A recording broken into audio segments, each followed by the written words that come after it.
Welcome to the Long Range Pursuit Podcast, presented by Gunwerks, where we learn about and share long-range shooting techniques, science, and gear.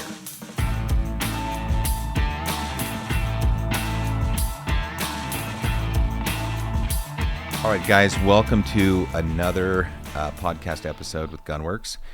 We're starting a new series. This one's a Gunwerks rifle system series.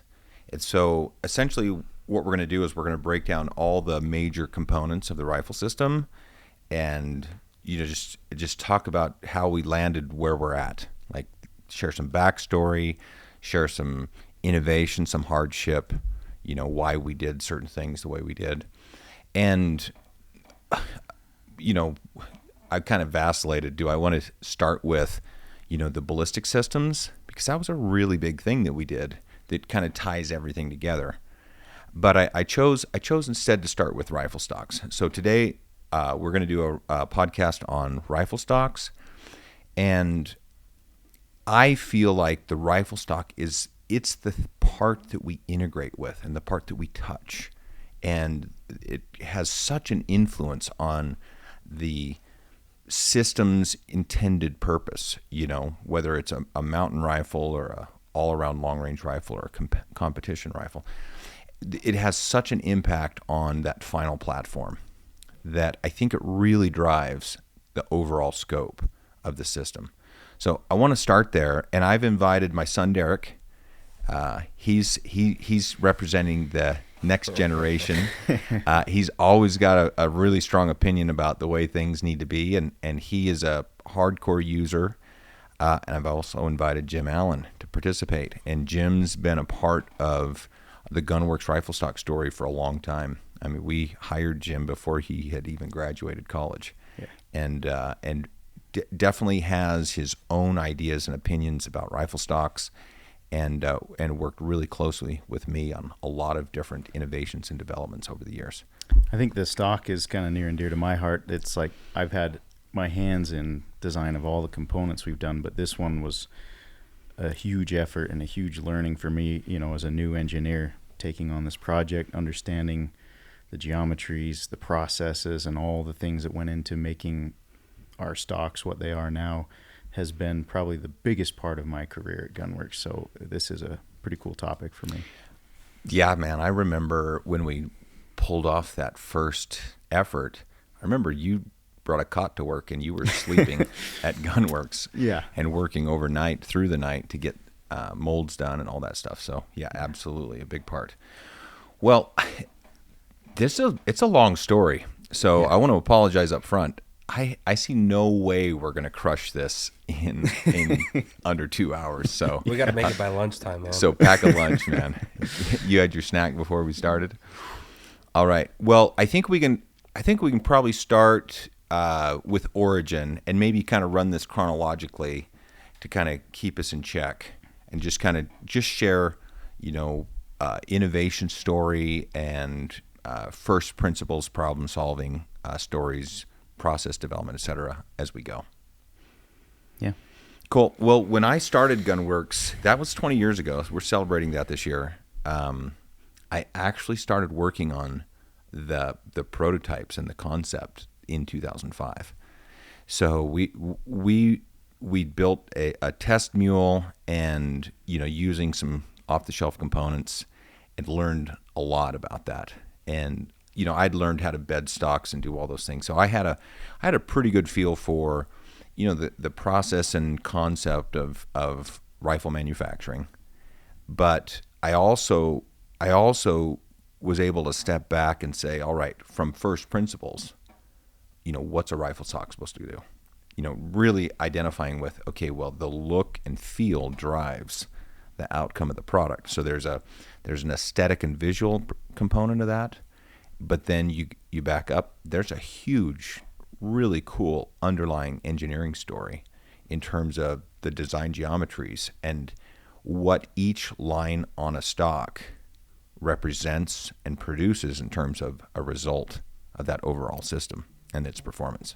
Yeah, and if you look at a rifle stock, like, generically they can look the same, but you'll notice the difference in the geometry when you shoot one that's not been engineered to work well, and one that has, the difference is noticeable if you're paying attention to your shots and trying to make a long shot. If we go back and look at classic American stock design, and our recent experiments with wood have kind of give us some insight and learning as to why things were a certain way. Swept grips and dimensions, etc. There's wood grain structure issues in that rifle stock. Yeah. And when I came onto the scene, every composite stock that was getting made was essentially just duplicating that that classic American wood stocked design rifle, and plus those 2x4s that were getting made for military applications for 12-pound, 14-pound sniper rifles. Yeah. So those were the two state of the art at the time. And I was always attracted to the kind of the art of rifle stock design, the flowing lines, the way things moved. I'd built a few rifle stocks. There's a book, and I think it's still floating around the engineering office, but it's Professional Stock Making. Yeah. And it goes through and shows you all the lines on a stock and shows you how to finish a stock and sand it. And a lot of the shape of a stock was developed to protect the wood grain, make it strong, and then also to allow you to finish it, as we've learned recently. Yeah. So the finishing was a big part of that. But the art of that played a big influence on the first stock that I designed, which was the LR1000, the stock that we launched with.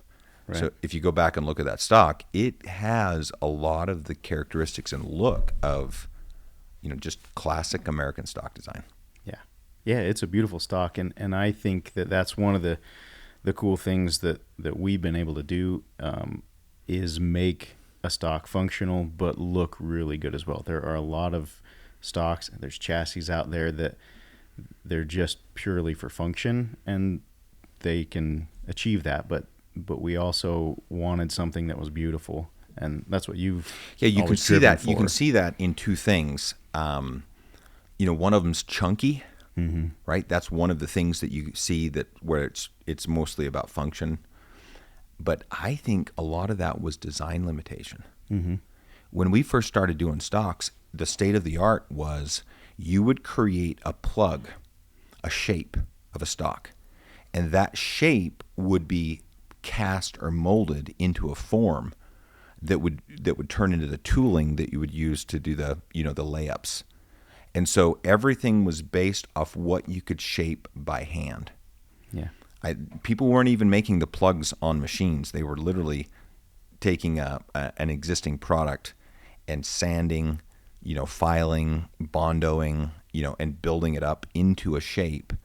And then once you had that shape, then they would cast the mold on it. So, for example, the mold tooling at Macmillan at the time was a generic aluminum structure, and they actually had the state-of-the-art tooling. It was a generic aluminum structure with a generic stock cavity, and then they would put a mold material, a castable mold material in there. Yeah. And so essentially you would fill that, and you'd bed the stock halfway, and then you would bring the other half in there and cast it. So it was cast from your plug.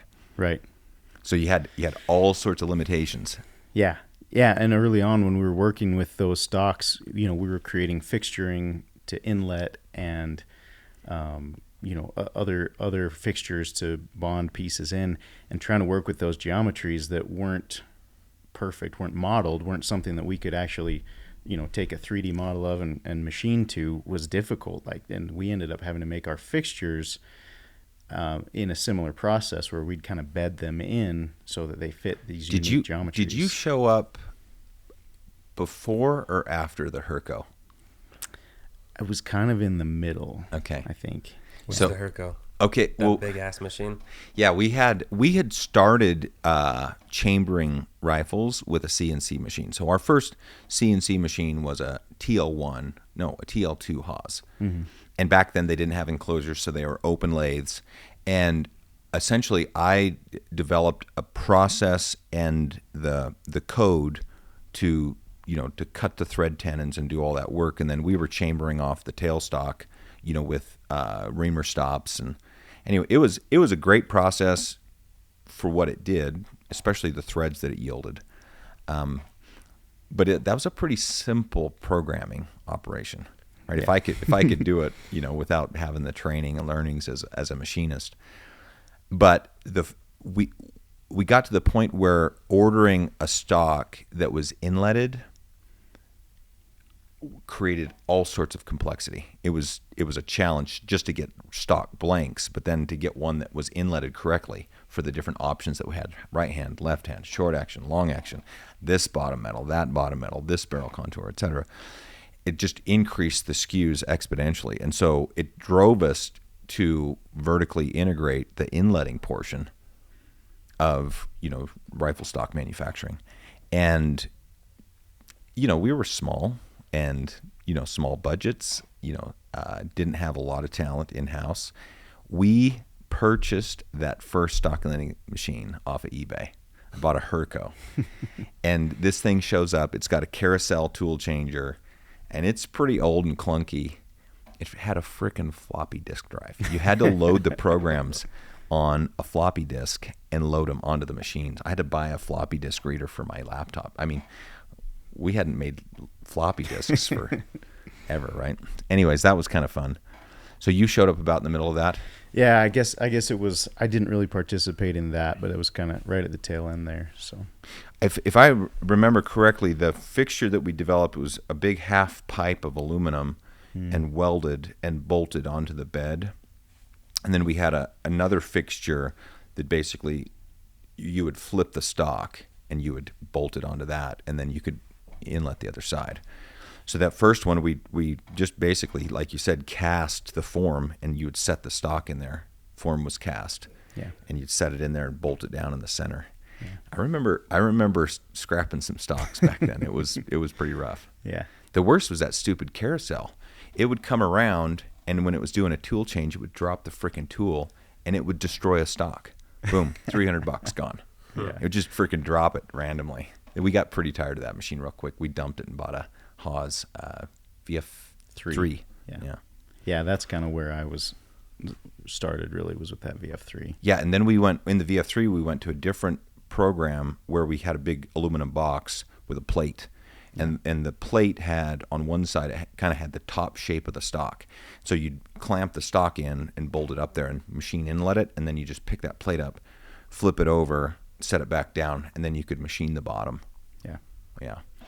Geez, even the process, I forgot about that. Even the process development for inletting was a real pain in the ass. It was a lot, and we would have some stocks that had some bow to them, and we'd clamp them into this fixture that would straighten them out. We'd cut our inlet, and then when you pop them back out, the stock would go back to its bow, and then your barreled action would be touching one side of the stock, and that was working with different molds and stocks. So that was a lot of those early pains that we had trying to make stocks. Well, when I first envisioned that comprehensive system, and we call that the LR1000, right? Long range, 1,000 yards out of the box. That was our product. The core things that I understood about the way the rifle stock functions, if you back up to first principles and you say, well, why, instead of the normal thing that we see, which is here's what somebody else is doing, let's make a version of that. I remember John Burns did that with a Macmillan A5, and basically took an A5 and then made different shapes, rounded it up, trimmed it up a little bit. And who made that first one? Was it Bell and Carlson? I can't remember. Anyways, that was kind of a cool little stock of bolt-on that people were using. Mm-hmm. But again, it's like you would basically take that Macmillan, you start sanding and Bondo and kind of get the shapes and stuff the way you wanted it.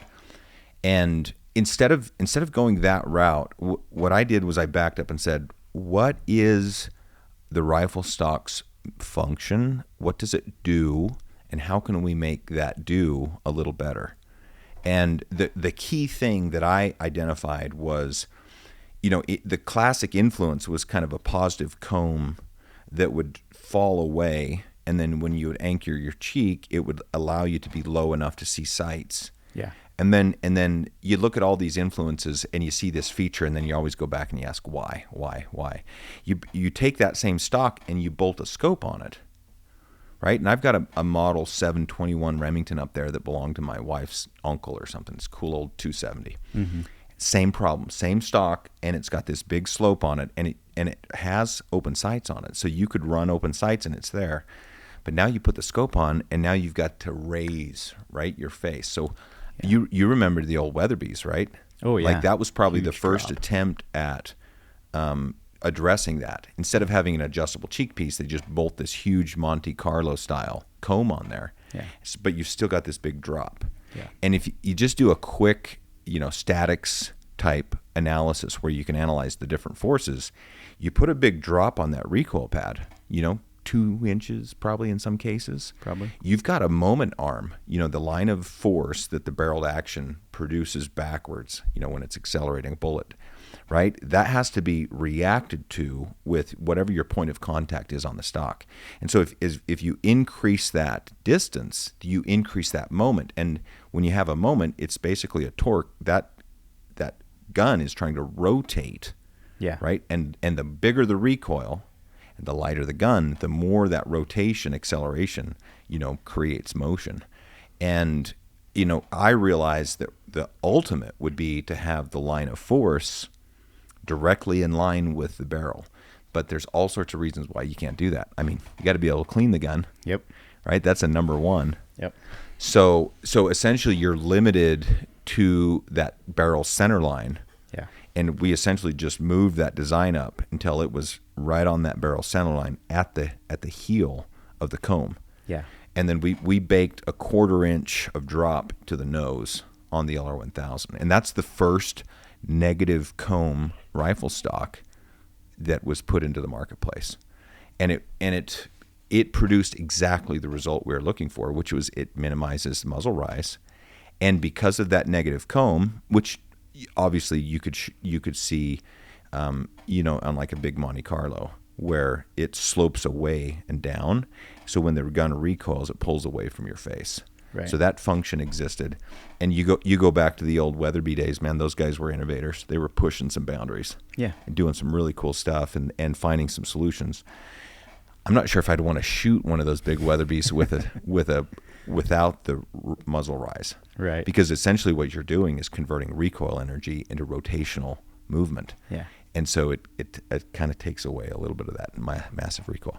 Those guns were made for shooting offhand, standing those up. are safari guns and fast shooters and So you think precision prone, that shape and arrangement that we did, I think did a pretty good job. Yeah. Now you go back to those influences. We had a shadow line cheek piece on those things. We had cast off. We had a little pitch on the toe out. Mm-hmm. And, designed a little bit more for that traditional placement of a stock, that we're used to, where you set in, you reach over, and you get behind it. Yeah. And we took a lot of learnings from that. Yeah. We dropped the toe line a little bit, so toe line was a little flatter. And the main thing there was you put a bag under there and you're rear supported, right? We're not shooting offhand, you're rear supported. That toe line dictates a lot of the initial movement of the gun. So if it's a really steep toe line, when the gun starts to recoil, it starts dropping. Your muzzle goes up. Also creates muzzle rise. Yeah. So you start dropping that toe line. If you picture classic American stuff, you got the toe at the bottom. And you go to the book, the design book, it says draw a line from there to that rear action screw. Yeah. Trace that line. That's the line that you pick. And we broke that. Like we dropped that way down. And if you look at the styling aspect, the styling thing that you had to solve with that was now what do we do with the grip? Yeah. But at the same time, we wanted to run a little bit more vertical grip. So instead of a swept grip where the bottom of the grip's higher, which would match with that toe line, now you start dropping that grip down to more vertical.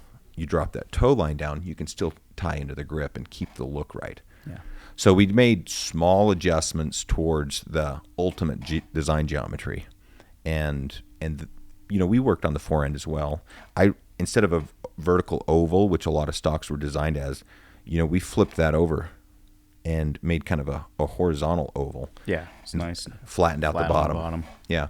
At the time, I still thought that shooting off a backpack or something like that was important or valid. And so we wanted that to have a good interface when you're shooting from a bench in a rest, or if you're out in the field, you need to throw down on something, just to give you a little more support. Yeah. And essentially what we're trying to do is make the rifle torque less, provide just a little bit more support so you get a little bit more straight recoil impulse. Yeah. So were we designing the next gen stock, the Magnex Gen 1, when you were there? Or? Yeah. Danon was working on that. I think that I was there when we did that first 3D print and that prototype of it. So that was kind of in the works when I started. Yeah, cool. Yeah. You did 2 internships with us, 2 summers? Just one summer. and then came to work for us the next year? Yeah. That's pretty cool. Do you remember some of the discussions we were having about the Magnus and kind of how the Magnus came about? I vaguely remember, there's those facets on the cheek piece there that we were trying to, mimic, get a good weld for your face onto that stock. And so having an anchor point with those facets that we built in, I remember some discussions around that. But a lot of that was before. So, in engineering, like logic, one of the things that you learn, is to solve a problem or to test a problem or a thesis is kind of take it to some extreme. And so, when we started out on that Magnus Gen 1 product, the idea was, hey, here's some things that worked well. Can we take those a little bit farther and see if it works better? The toe line would be... Toe line. Yep. And that was the thing, was, getting even flatter on the toe line to try to drive that straighter. So where'd that inspiration come from? Bench rest. Mm-hmm. Those toe lines are freaking flat on those guns. Yeah.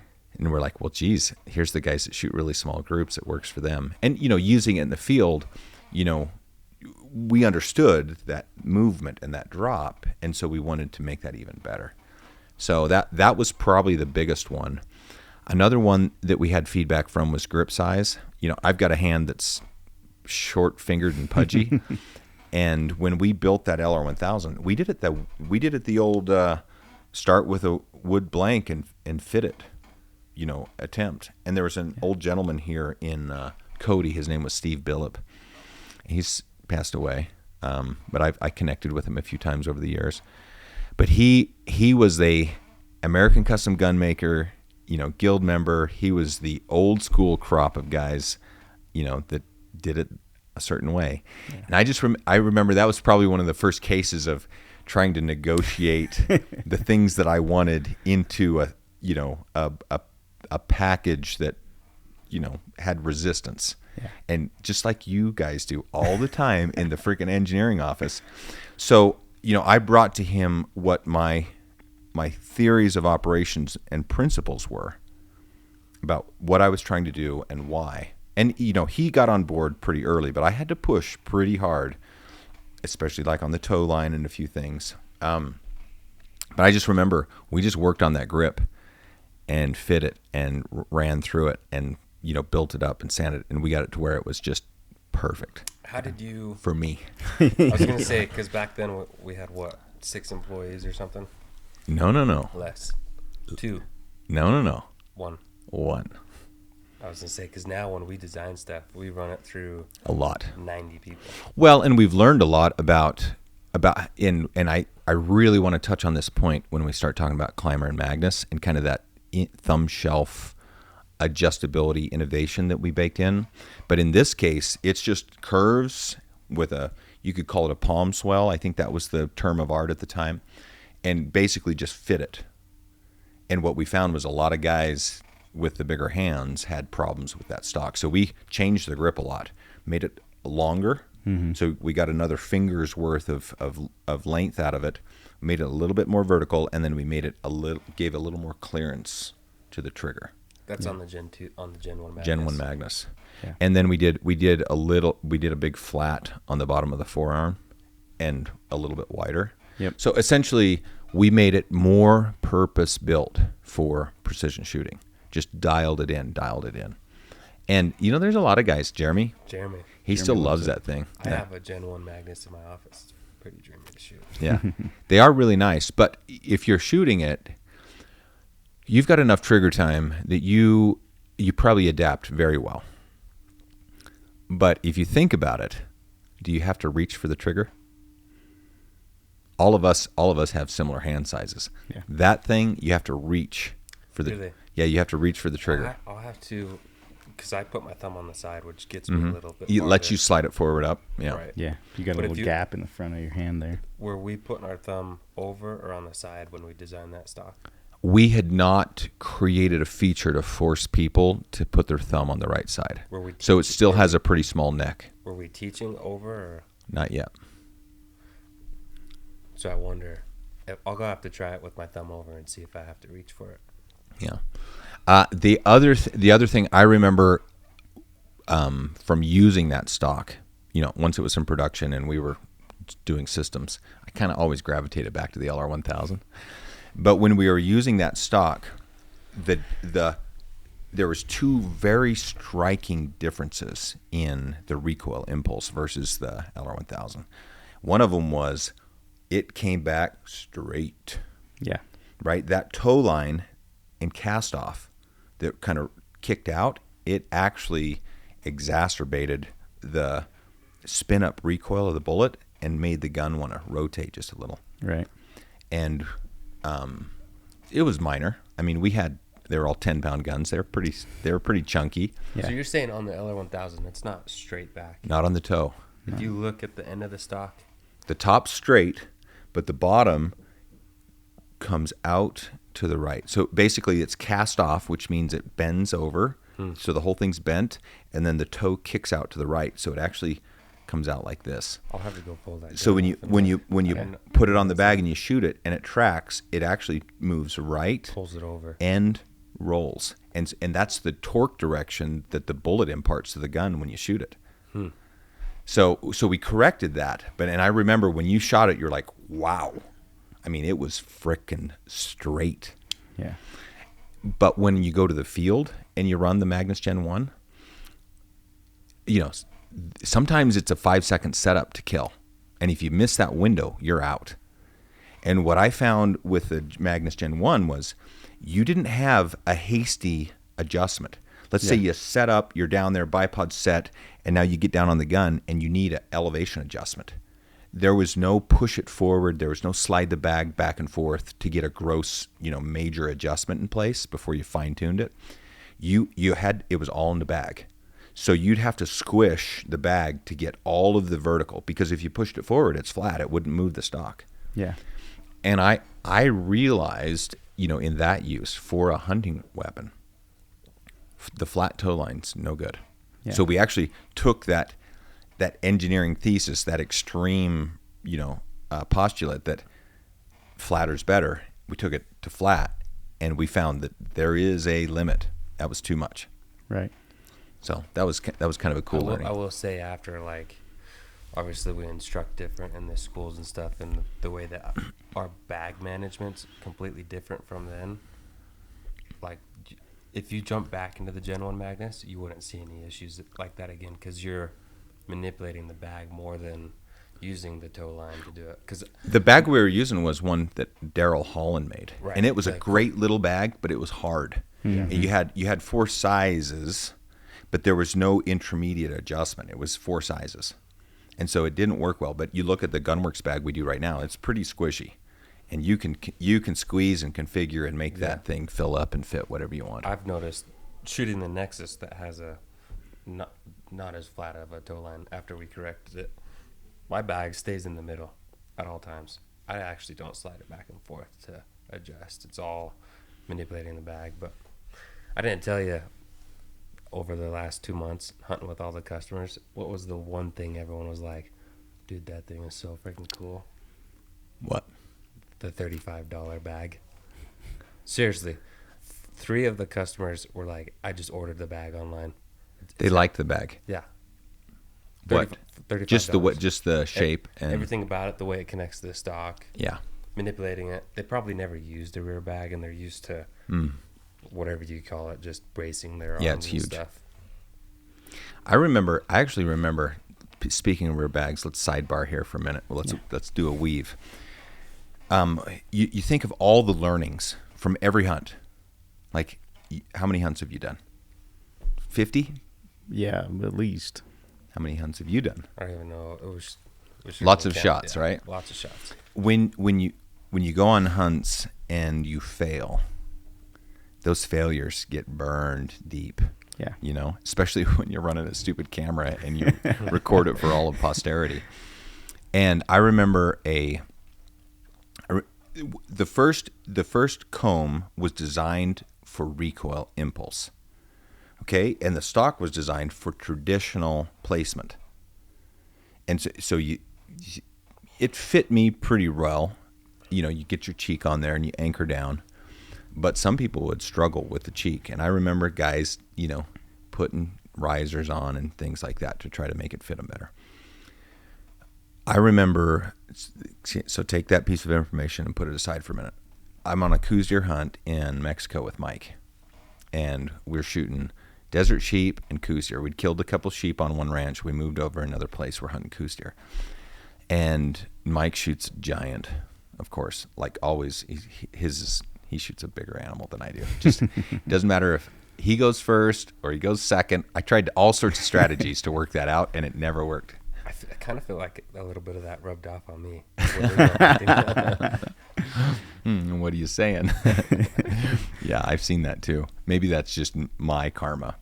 But so we're last hunt, Coues deer. We hike way in. We're sitting up on top of a ridge, and we can cover a big country. There's a big drainage that goes up, splits off into a couple other drainages, and we're hunting big, glassing big, hunting big. And we see a Coues deer way up this drainage. Now, we'd been clocking wind for a while, so we kind of had a feel for what the wind was doing.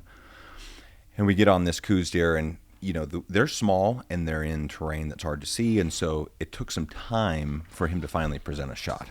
And I remember the shot was, I'm sitting downhill a little, but he's up. So we've got bipod fully extended, buttstocks all the way to the ground, bags pushed way forward to get the buttstock down, and then I'm sitting there forever, and I've got a big old heavy pumpkin head, and I'm just freaking tired of holding that up, waiting. Finally, he comes out, and we got a shot, and I'm anchored down hard on the gun, cheek piece, you know, nestled in there, and I shoot, and shot high. Now this gun, let me back up. This gun was tits. Didn't matter, cold, clean, whatever. That I knew exactly where that next shot was going to go. We just shot a whole bunch of animals. We just checked the gun at like 1200, cold bore, freaking bullseye, you know, the day before. I mean, the gun is tits. And cascade of events. So I shoot, shot goes high. So really quickly, jacked another one in and said, okay, we missed the wind. It's not the gun, right? I know it's not the gun. Updraft. So I'm thinking, we must have missed the wind. Something's going on that I didn't see. I saw the bullet impact.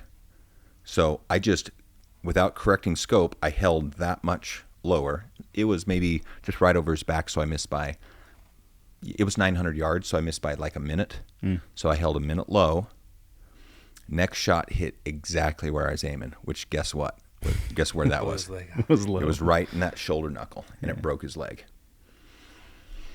Now, this is a problem because it's thick over there, and that was not a good shot. Yeah. He circles around, and the idiot pops up on a rock like, what just happened to me? And so the next shot was, okay, well, the gun hit exactly where I was aiming, so aim back exactly where I should, and I shot. And that was one of those things that just hurt for a long time. And I couldn't understand why, because, again, that gun performs perfectly. And so it took me about 3 months, and I finally diagnosed, and I proved it. But if you put that bag all the way forward, and you put a lot of weight on the back of the stock, just the way that setup was, now you've got this force down and you've got a force up that's forward, right? So now you've just induced a moment that increased the muzzle rise on recoil. So as soon as that gun starts recoiling, big muzzle rise. And that's what flicked the bullet high. Basically create a fulcrum with the bag and Yep. teeter-totter. Yep. And so there's two things that came out of that, like learnings. First one was rear bag needs to be under your point of contact. Straight below your cheek. That's perfect. So that's why I don't move my bag back and forth. I set it in the middle, cheek goes right above it, and then I squeeze. Sure. And I'm a belt and suspenders guy. So the second piece was, do we really need to anchor that hard on the comb? And that was kind of the start of a new way of thinking about how to address the gun. Because if it's in this pocket, when it's in the shoulder pocket and you lean over to touch the comb, you make your head crooked. So now your eyes become canted according to the horizon. And this is where the bubble really comes into play, because once you're disoriented that way, now it's really hard to keep your gun straight. Right. And now you got this firm anchor point. So I started doing a light touch. And to do that, I had to anchor here. And to do that, I had to pull the gun in.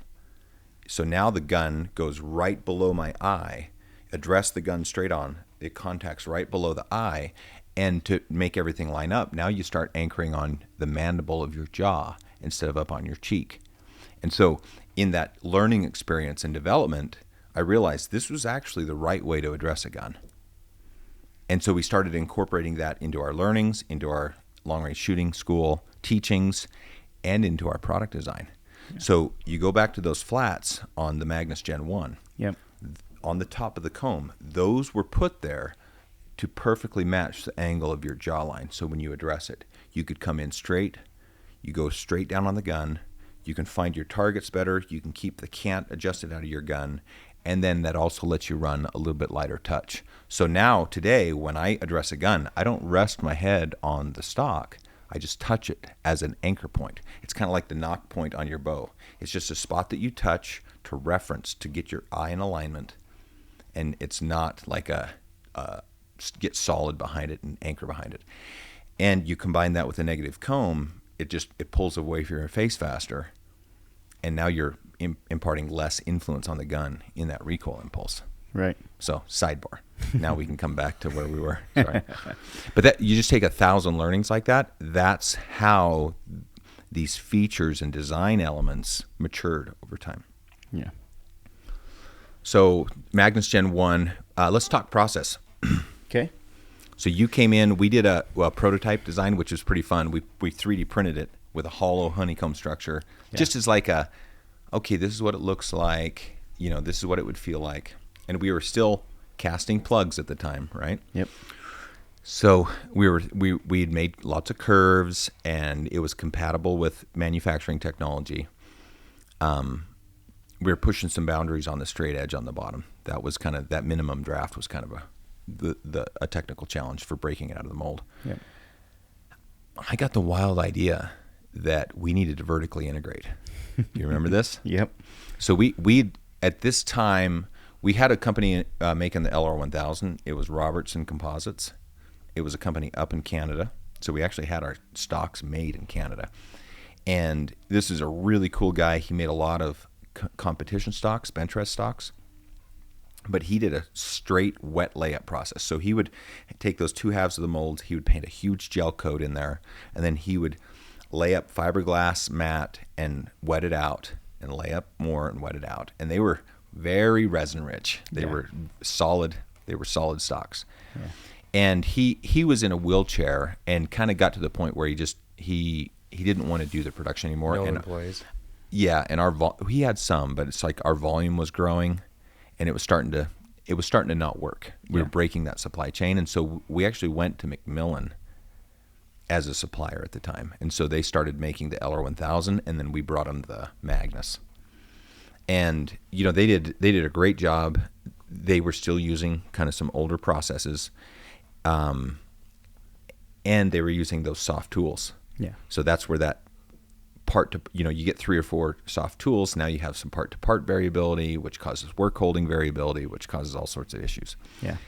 And do you remember those stocks? They were actually laying up a carbon fiber without the gel coat. We had them doing it without the gel coat, so we could show some carbon fiber, but every time they had a flaw in the stock, they would fix it. Yeah.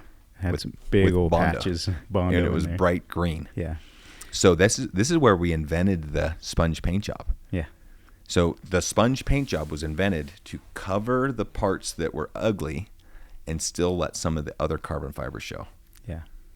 And when it was working and we were doing it, but it's like, I kind of have this drive for vertical integration. Well, we also had the issue with that. I remember those stocks coming in, and it depended on the time of year. Like the carbon would look milkier, and it had to do with the humidity in the shop they were building in. That's what they told us, is like there's some humidity. It was causing cosmetic issues on the stocks, and so we would have a batch of stocks that came in that it was hard to show carbon on them because it wasn't looking very good. Yeah, there was that milkiness to it.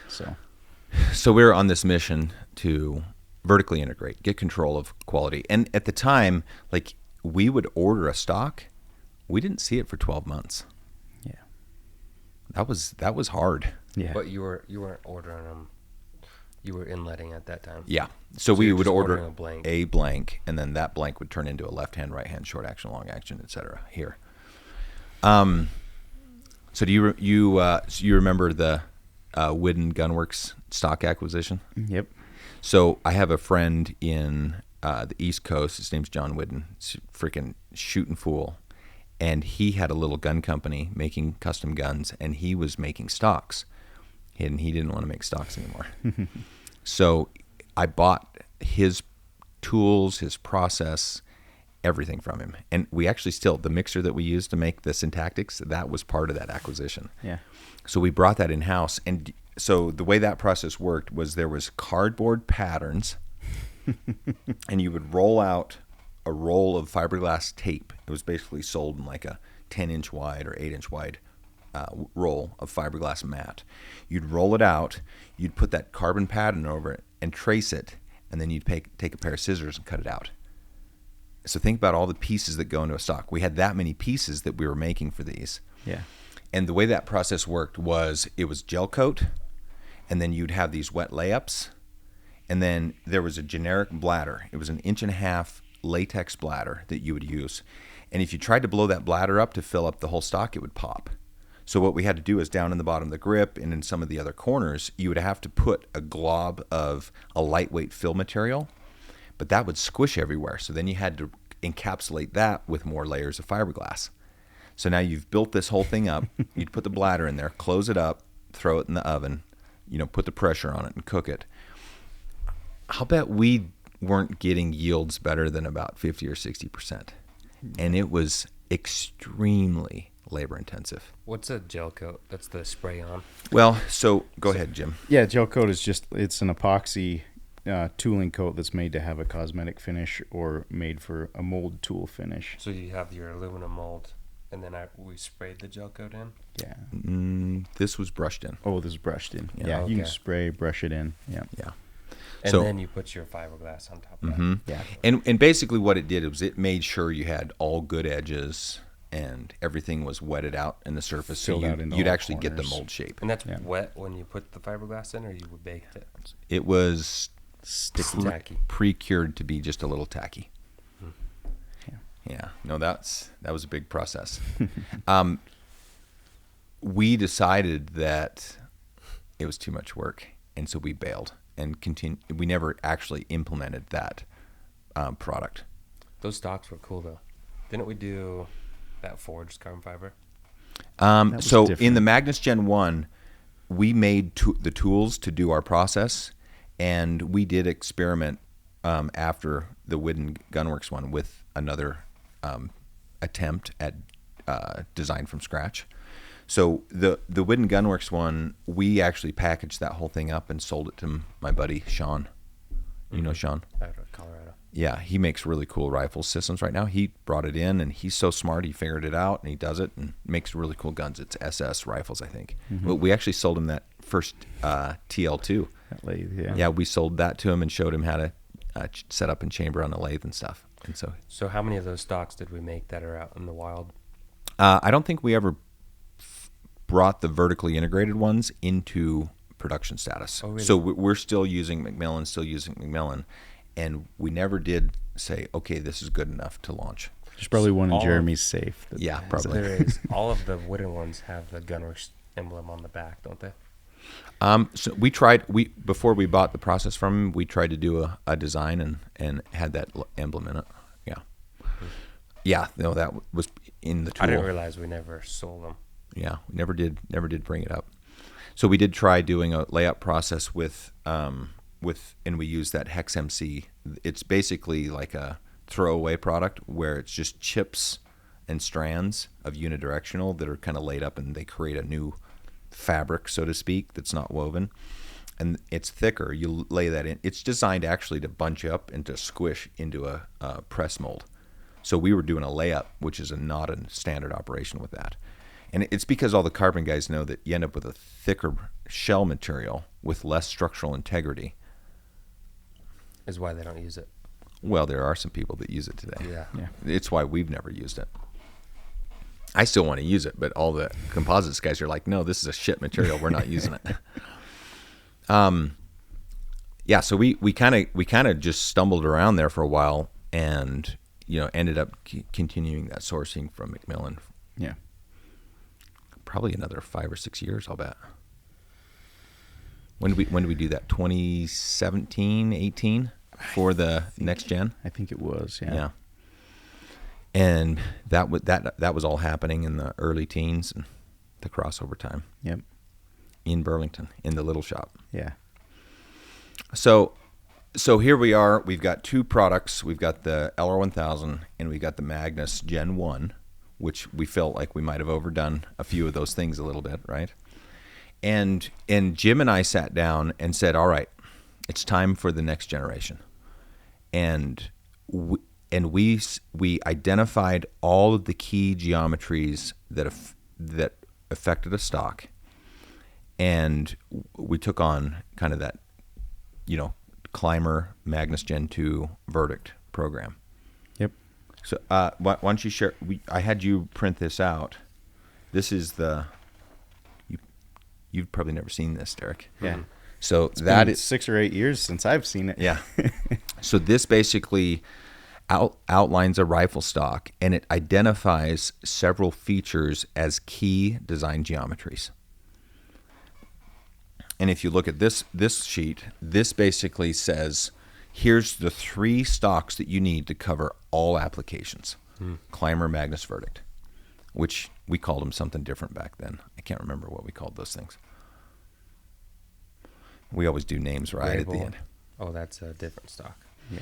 So we did a design study on all the stocks out there. So we did a big design study, and then we did our learnings, and we combined that into this document. And essentially, we designed those 3 stocks right here on this spreadsheet.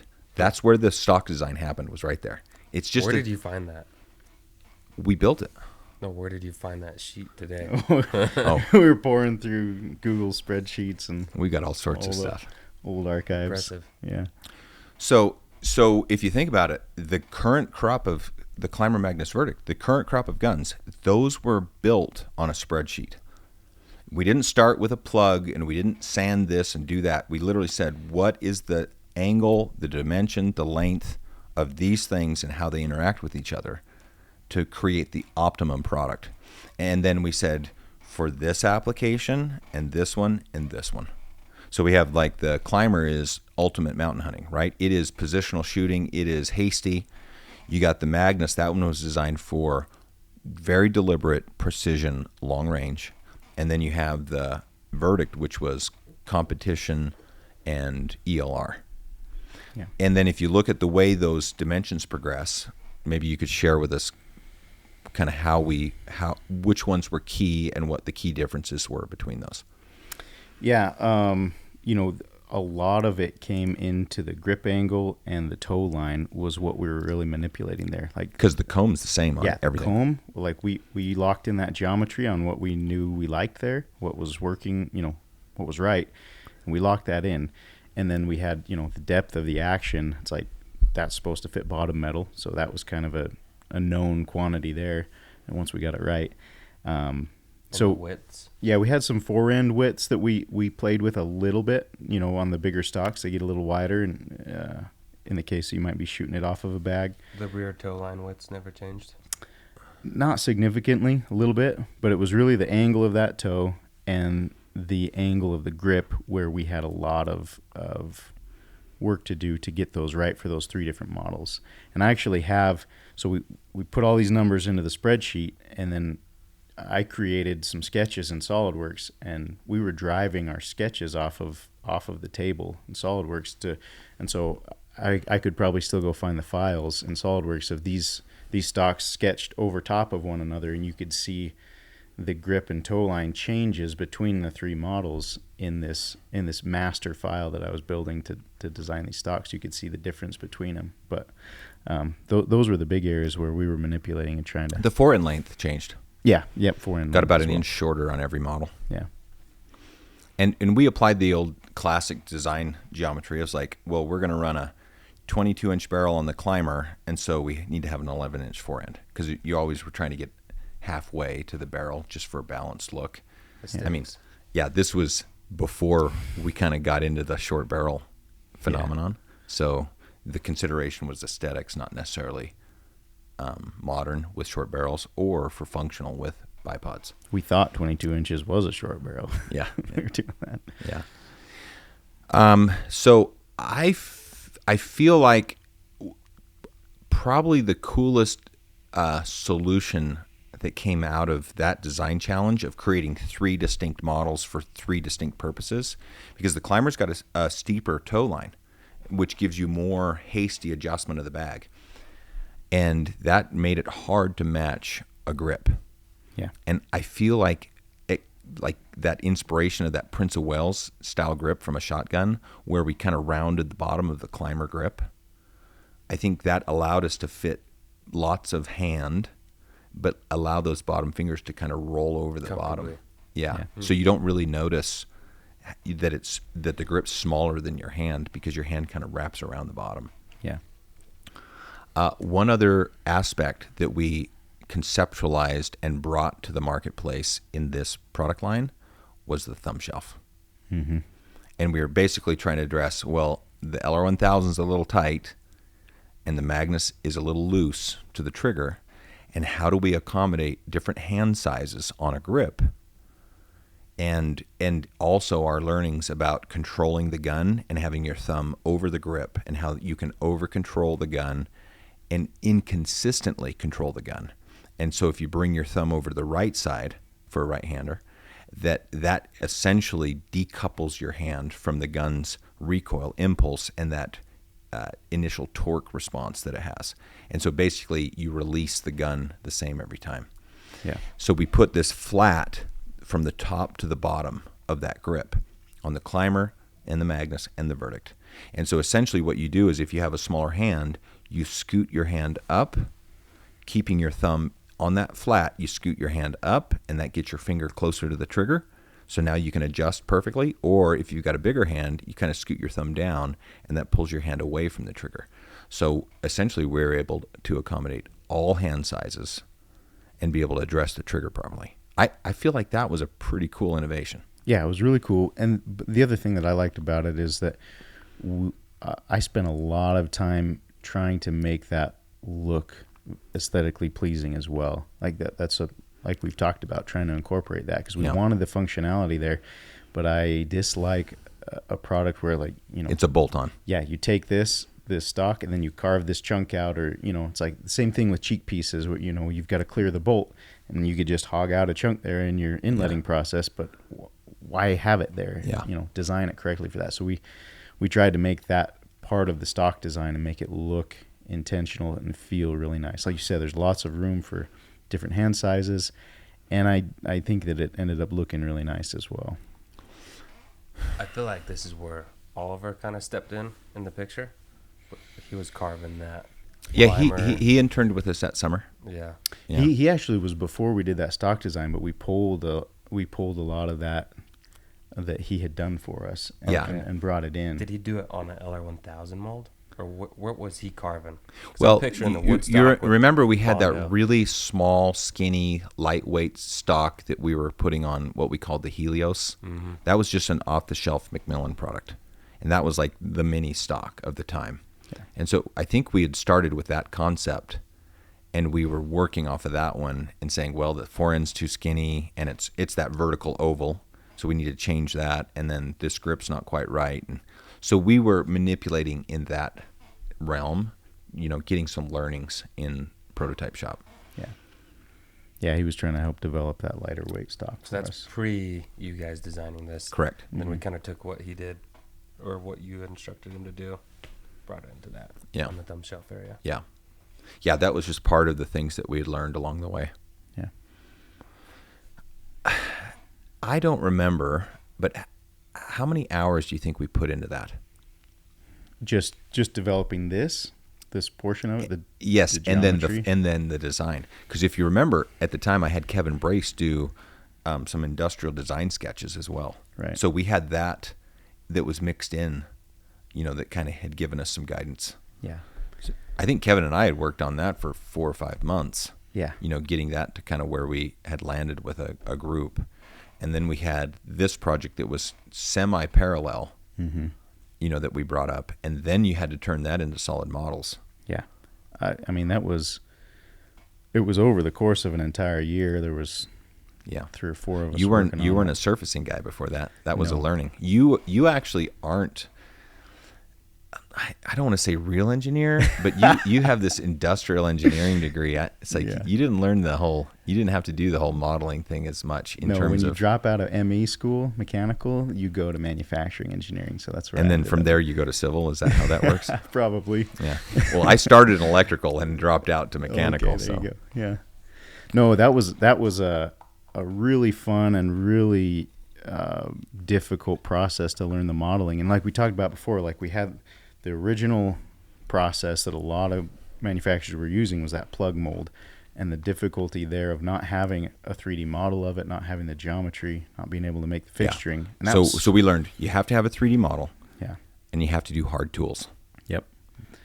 And I spent a lot of time. I'm trying to remember I think it started with the Rev X, where I made some modifications to the Gen 1 Magnus to create that Rev X model. That's kind of where I got my feet wet with surfacing in SolidWorks, and then kind of started building from there.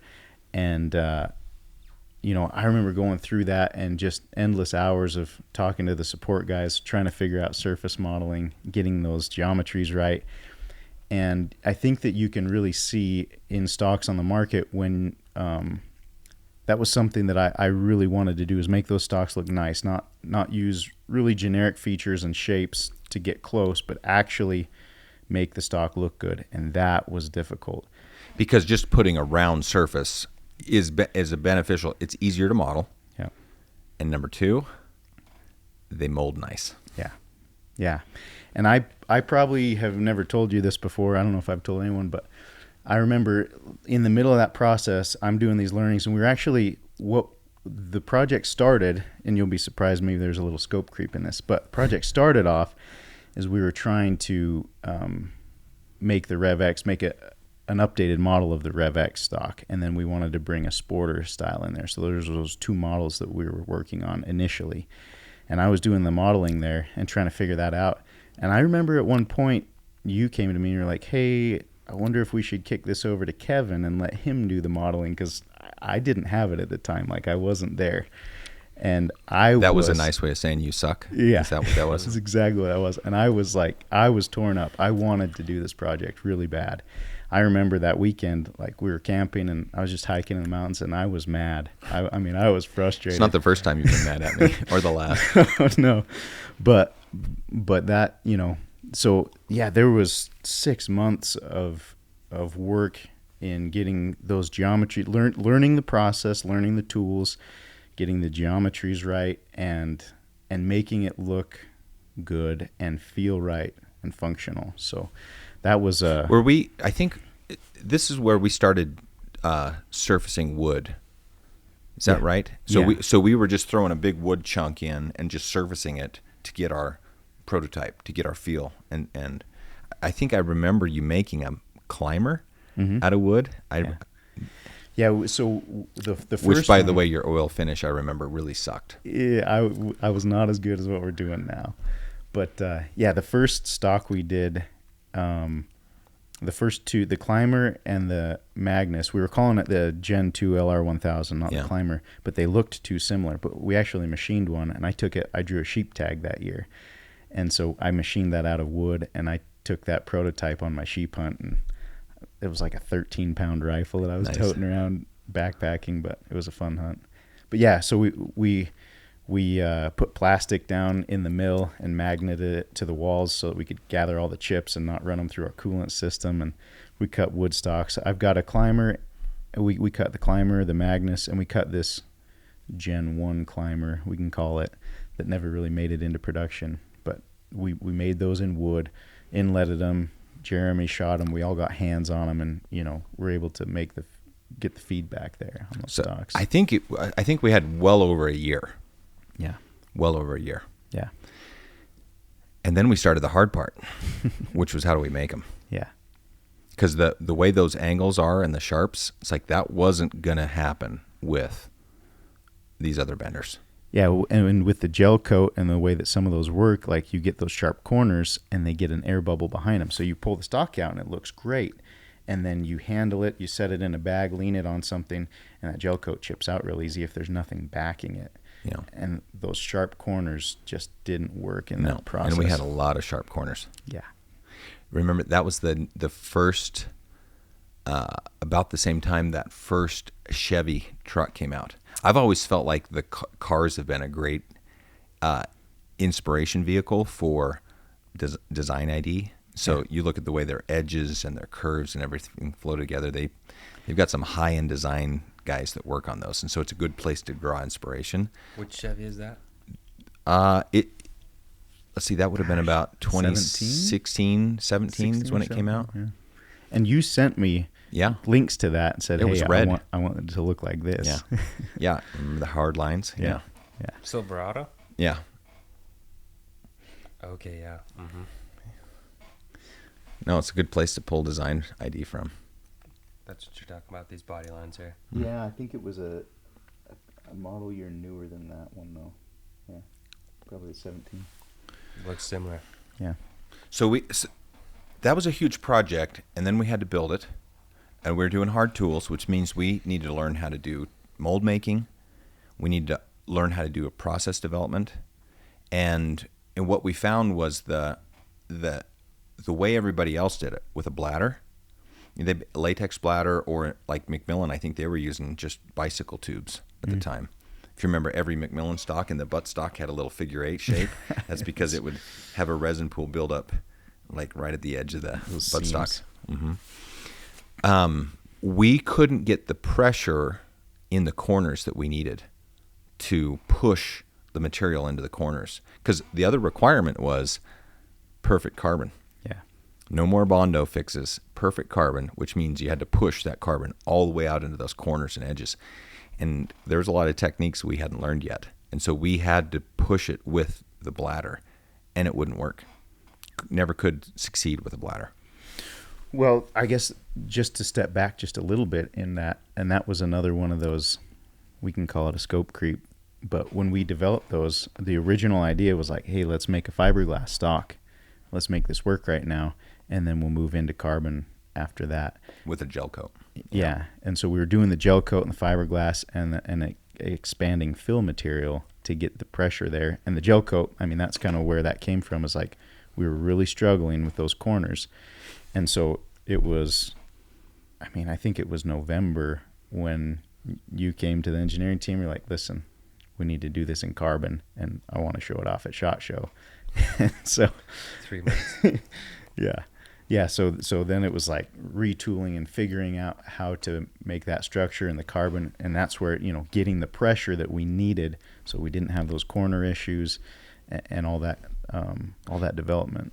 Who was our carbon lead then? That was Don Wasilewski. Wasilewski. The Yep. bow guy. Yeah. Yeah, it came from Hoyt.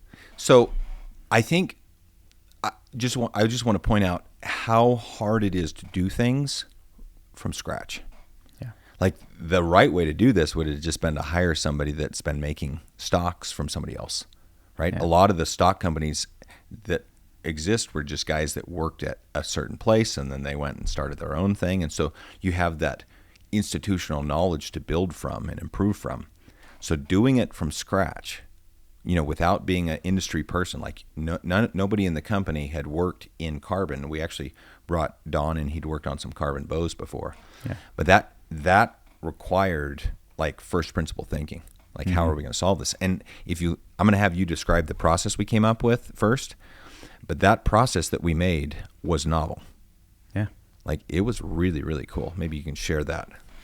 Yeah. So one of the issues that we had with some previous stocks we'd used was the delamination between the fill and the shell that was created. And so we have pressure in the corners, Yeah. and then we have the bonding of the shell to the fill material. Yeah. And so we wanted to have this peel ply material that we created with the shell. So to back up a little bit, we had this mold that you could shut and it would create the stock shapes, but we molded the shells in two halves. To get the pressure we wanted, we found this trap silicone method that with the right type of silicone, when you heat it up, it gives crazy amounts of expansion. And we learned this when we were doing the Magnus Gen 1, and we were trying to figure out a way to do that when we were using that Hex MC chopped fiber. Mm-hmm. Yeah. We'd actually had to solve some of the problems by doing a silicone bladder. And at that time, we were trying to do a hybrid that had a generic bladder inside of the silicone, and we learned that silicone would expand and create pressure. And so we made a near net shape of the stock, and we would cast it, form it. And now that half of the stock in the silicone, you would just you do your layups and then you place in there, and you'd put a top cap on it and just bolt it down. There was no air pressure, nothing. You just throw that in the oven, and when that silicone got hot, it would expand, and it made frickin' pressure. Yeah, like all the toes inside the weave, the strands of fiber in the weave, they were smashed flat. I mean, we got tons of pressure, and there were times too when there was so much pressure that it would actually like squirt layers of carbon fiber out of the back end of the mold. Yeah. We had several of that. So what we had to adjust was we would do like a thickness differential. So we'd put layers of a tape down. Then we would pour the silicone in. Then we'd throw that plate on. We used our fiberglass that from the first process that we didn't use anymore. We laid that up to get the thickness of the shell, and then we would cure that in the oven and then pour our molds that's how we would make our molds to pour the silicone. Yeah, the other piece that's really interesting was how we broke the pieces up, because we didn't put like a whole piece in that was the stock, because you couldn't get it to wrap around the corners. So we would cut, that side was 3 or 4 pieces. Back then it was a little more. It was like 4 or 5 pieces. So that's 4 or 5 pieces, and so now you'd have to cut it out. Did we buy the pattern cutter? Mm-hmm. Okay, so we had a pattern cutter. Mm-hmm. You actually had to cut the patterns, and you had a little bit more waste of material so that the toe directions would match up, and your line would just match up across those different sections. Yeah. So the first, it was a Witten, the stock company. What was it? Witten. We were cutting a full pattern of the stock out. Yeah. By hand with scissors. Now we're cutting 3 sections. 4. And with, then, but we would do 4 layers. I believe So you had 4 sections and 4 layers, and then you had some reinforcement strands.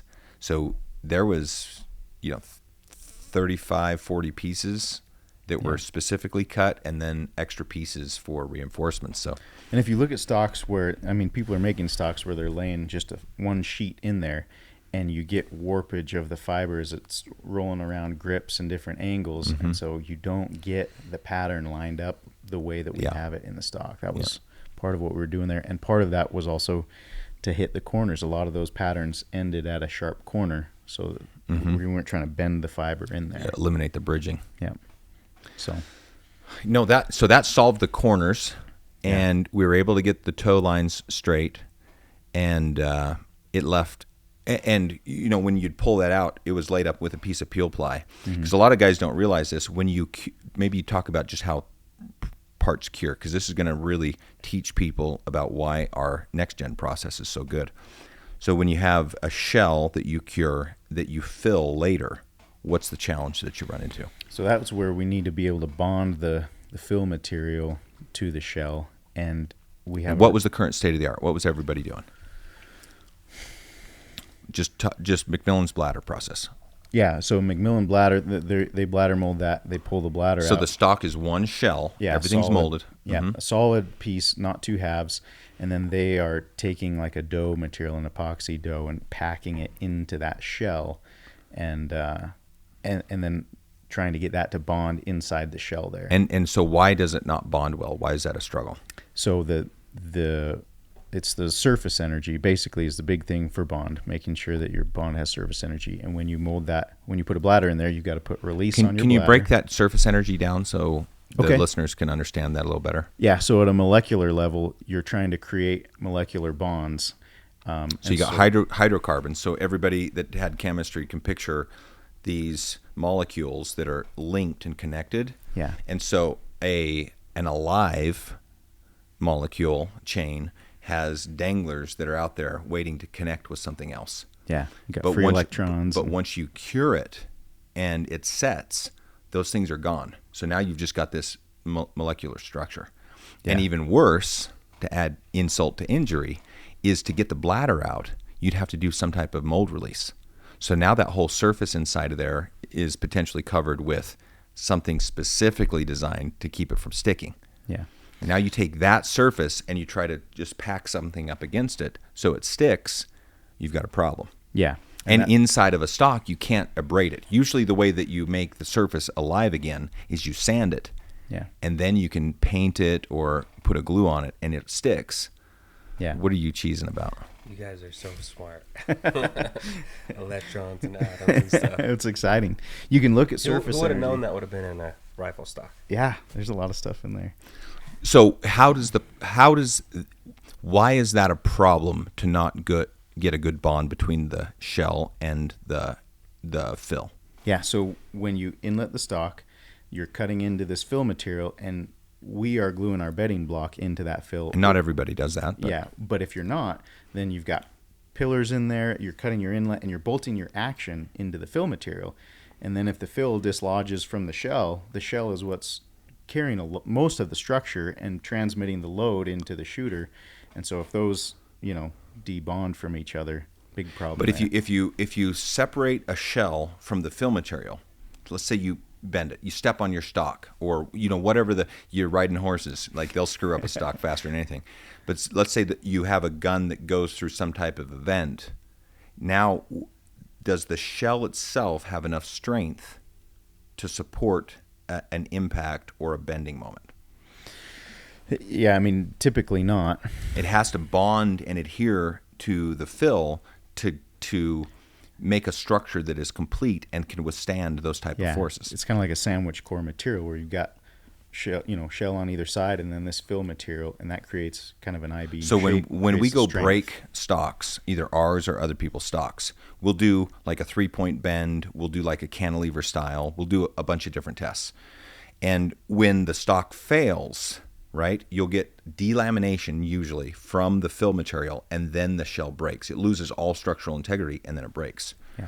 So that the adhesion of the shell to the fill is vital to the integrity of the stock.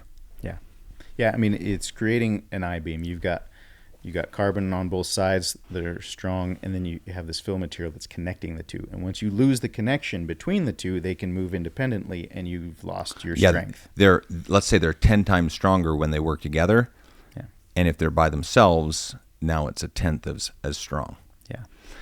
Okay, so we were addressing that problem back to the build out. So when we would make these two shells, the surfaces are dead. Mm-hmm.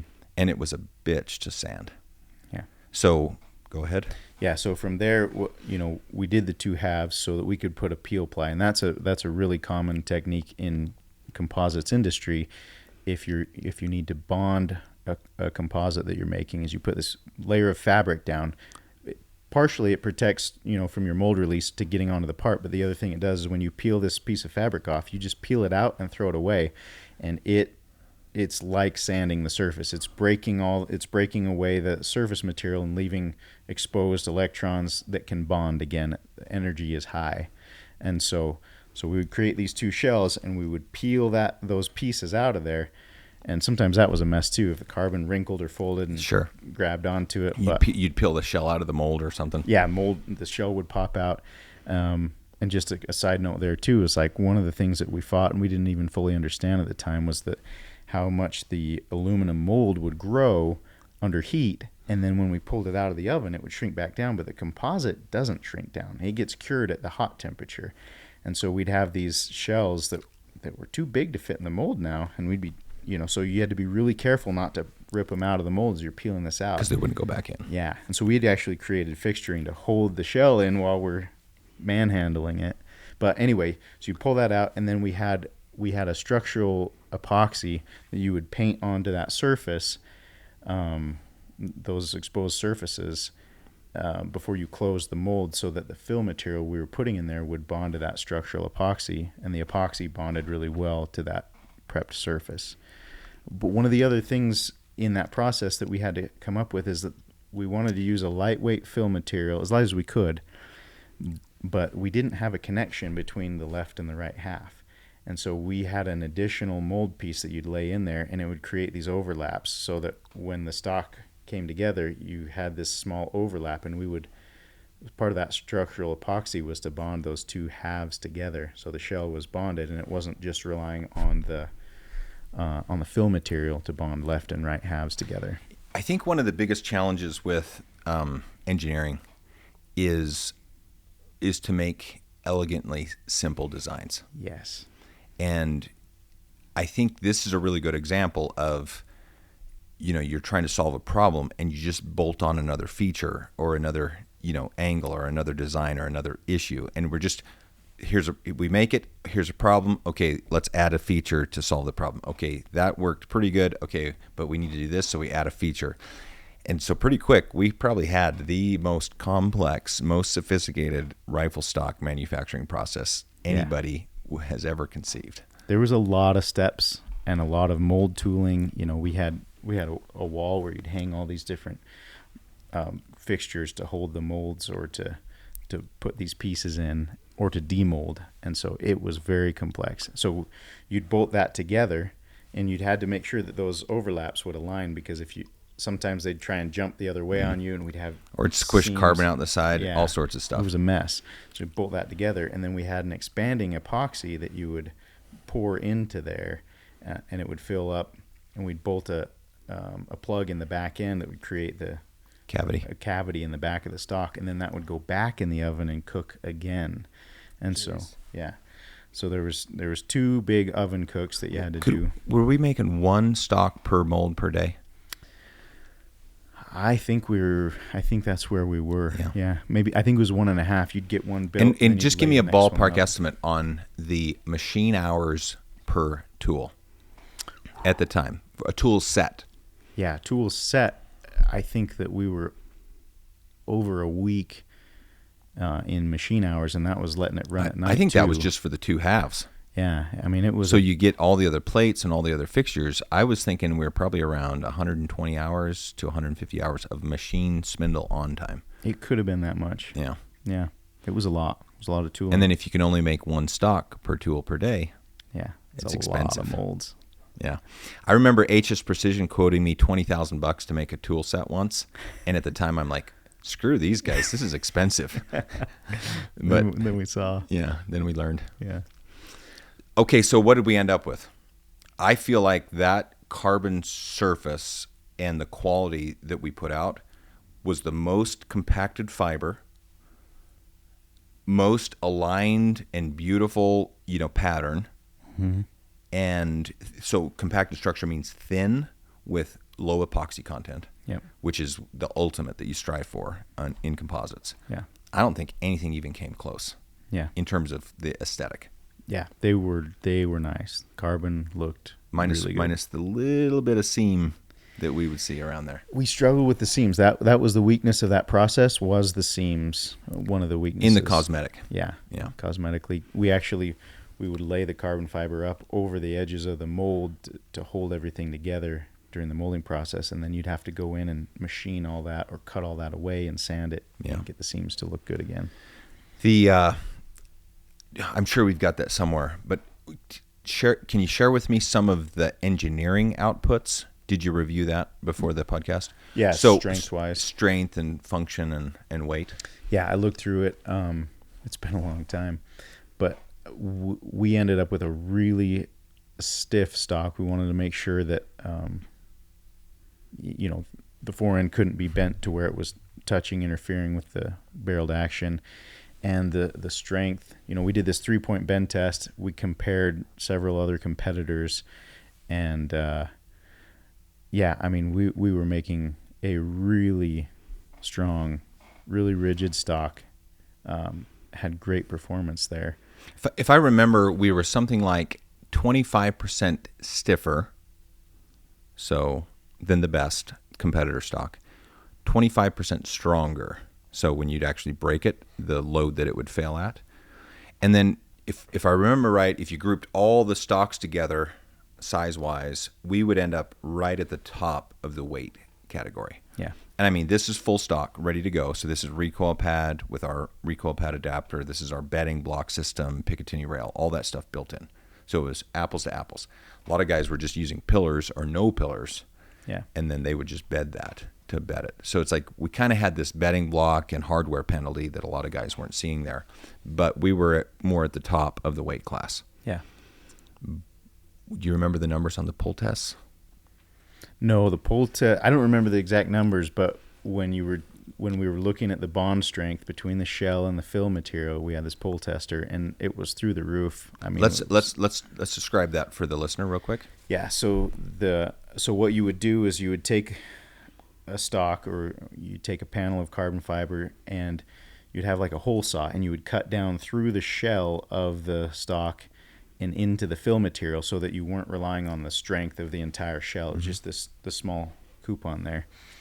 And then you'd bond on this little chest piece. It kind of looked like a chest piece. You bonded that onto that, and once that bond was cured, we had this pull tester, and it would clip onto that, and it would just pull that thing until it would break. Until either you would delaminate your shell or you would break the fill material. Yeah.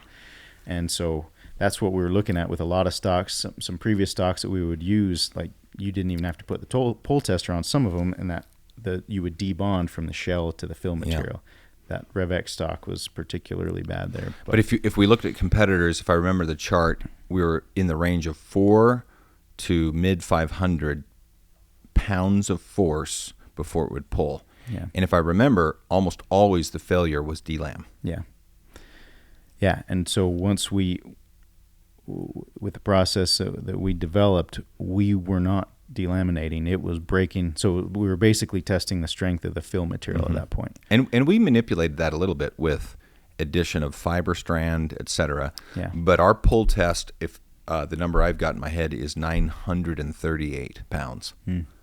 Yeah, it was at least double what we were seeing there. Yeah. Significant. And that's probably, I mean, a carbon shell is a carbon shell. Yeah. But that's where we were getting all of our additional stiffness and strength from, was that function. Yeah. And we used some strategic, linear direction stuff to try to get the stiffness where we wanted it. Yeah. So I felt like we had the best looking stock, the best stock geometries. So this is the best functioning stock. And then if you looked at the strength tests, we had the strongest and the stiffest rifle stock. So I felt like the outcome of that was the industry-leading awesomeness that we were looking for. Yeah. Except for a little bit of work on the finish. Yeah. A lot of work went into making those and finishing them. Yeah. Yep. Labor-intensive process. Cool. Well, I think that kind of gets us to, it kind of catches us up to within the last 5 years. Mm-hmm. And I think, from there we worked on some other vertical integrations like barrel manufacturing and a few other things. And then COVID hits. Yeah. And probably sidebar a little bit here on the recipe that it takes to get compatible materials. and kind of what some options are out there and how those things interact and how important that compatibility is.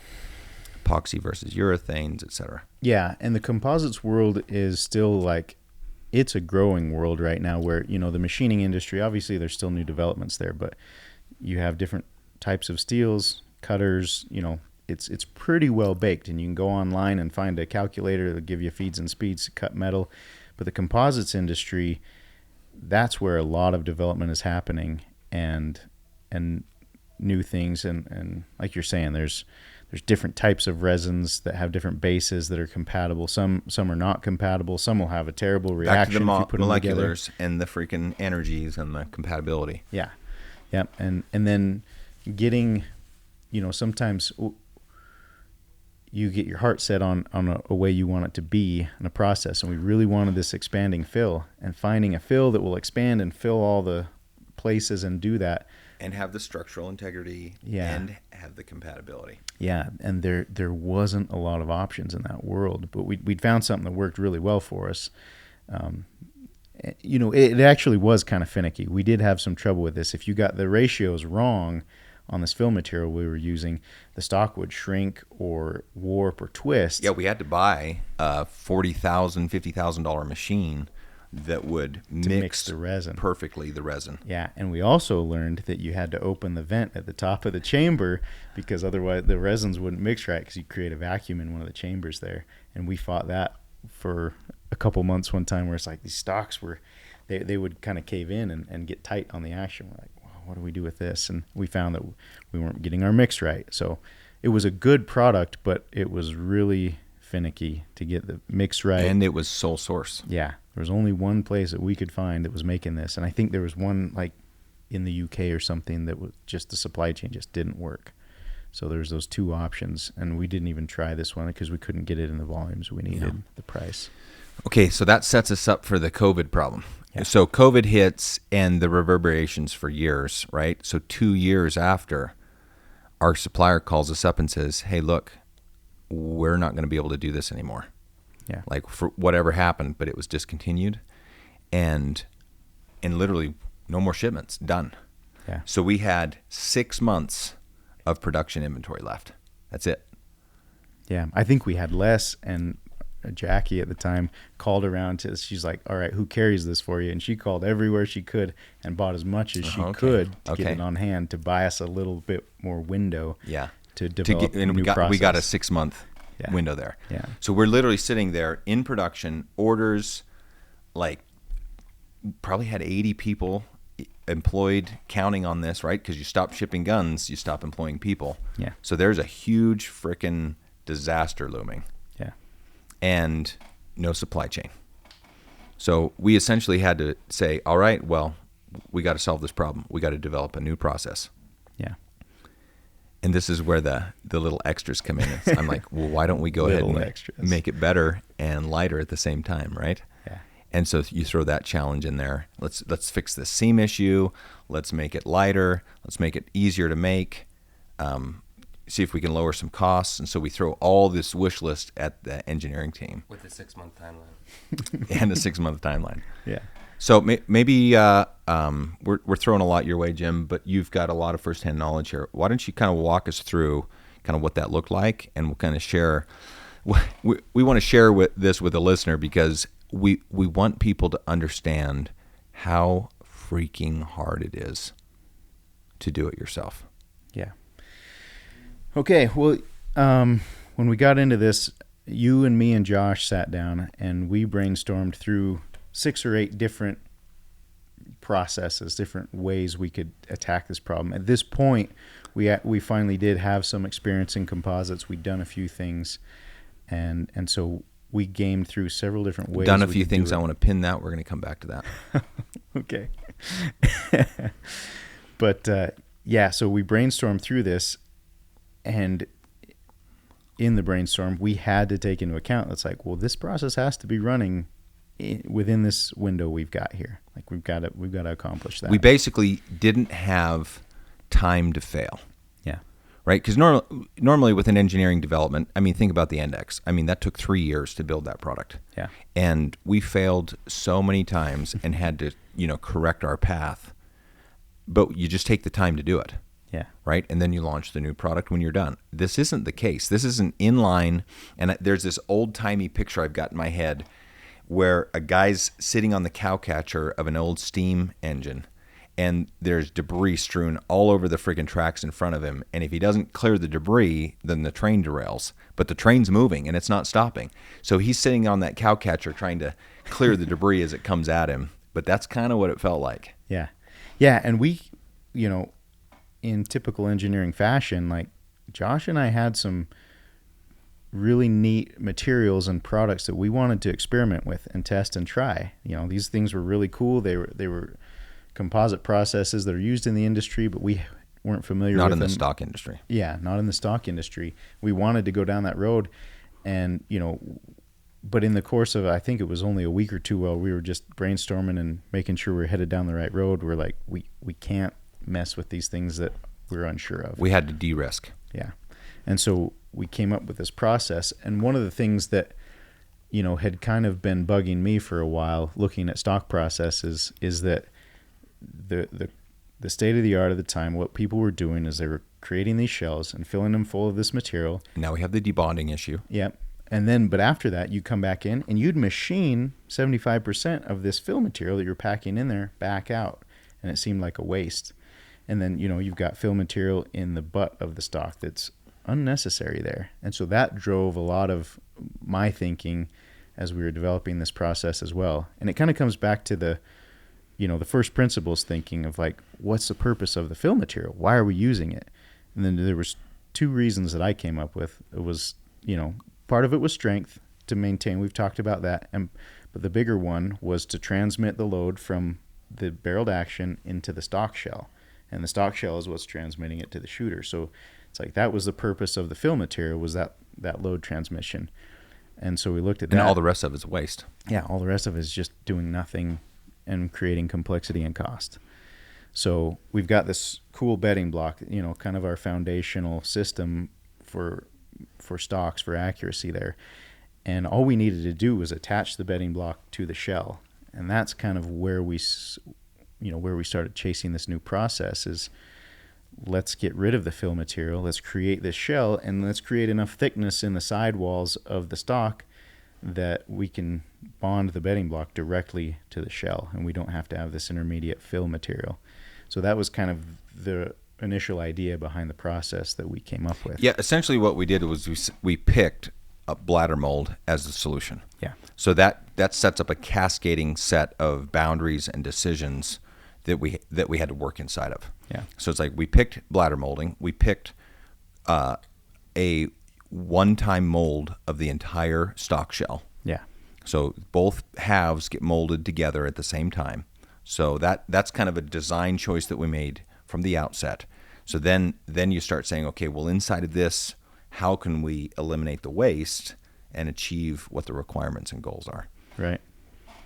Yeah. And that, yeah, that's a good point is that we wanted to have this structure molded all in one shot. We had this process where we were molding 2 separate halves, gluing them together, putting the fill in, twice in the oven. Yeah. Yeah, it was a lot of steps. So we wanted to mold this thing in one shot and be done with it. So we had an outcome that we were looking for at lower cost. Yep. One way you can get lower cost is to eliminate process. So just cut out all the stupid waste. And then if you think about it from a CapEx perspective, being able to mold more pieces on the same tool in a shift is a huge advantage as well. Yeah. So there was that quicker cycle turn on the tooling as well. Yeah. I think the process we came up with is awesome. Everything except for what you named those little panels that we do. we call them stiffeners.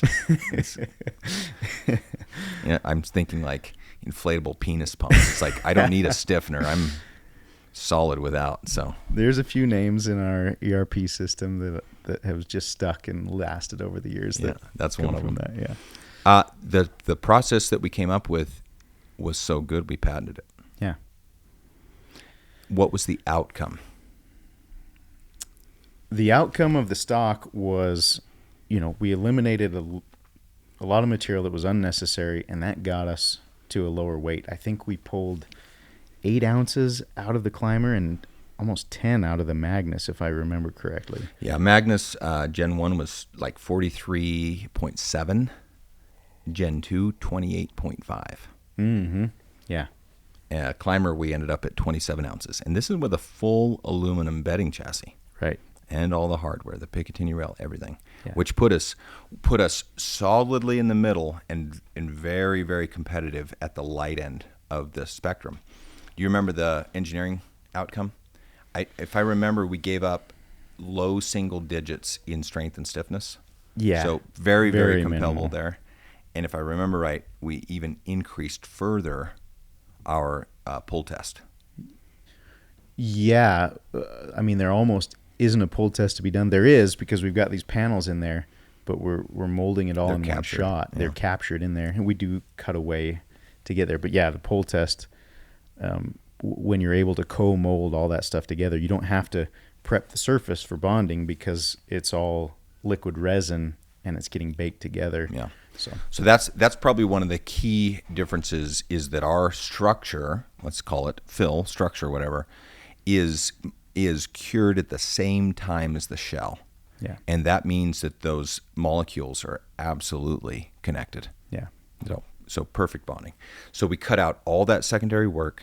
We even changed our patterns. I think we cut out 30% of the number of pieces in the shell. So it's like that minimizes, just peeling the ply off of the freaking parts takes forever. So it eliminates all that wasted effort.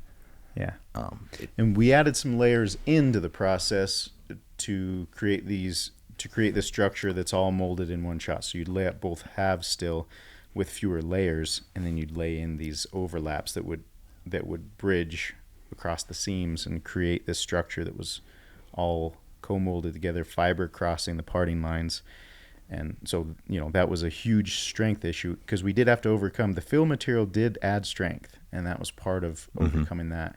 And we also noticed that the other way we overcame that strength discrepancy was when we were doing that 3-point bend test. What we'd see is, like, in the grip, as you're pushing there, you would actually get some twisting motion, and it was breaking at a lower strength than what we were okay with.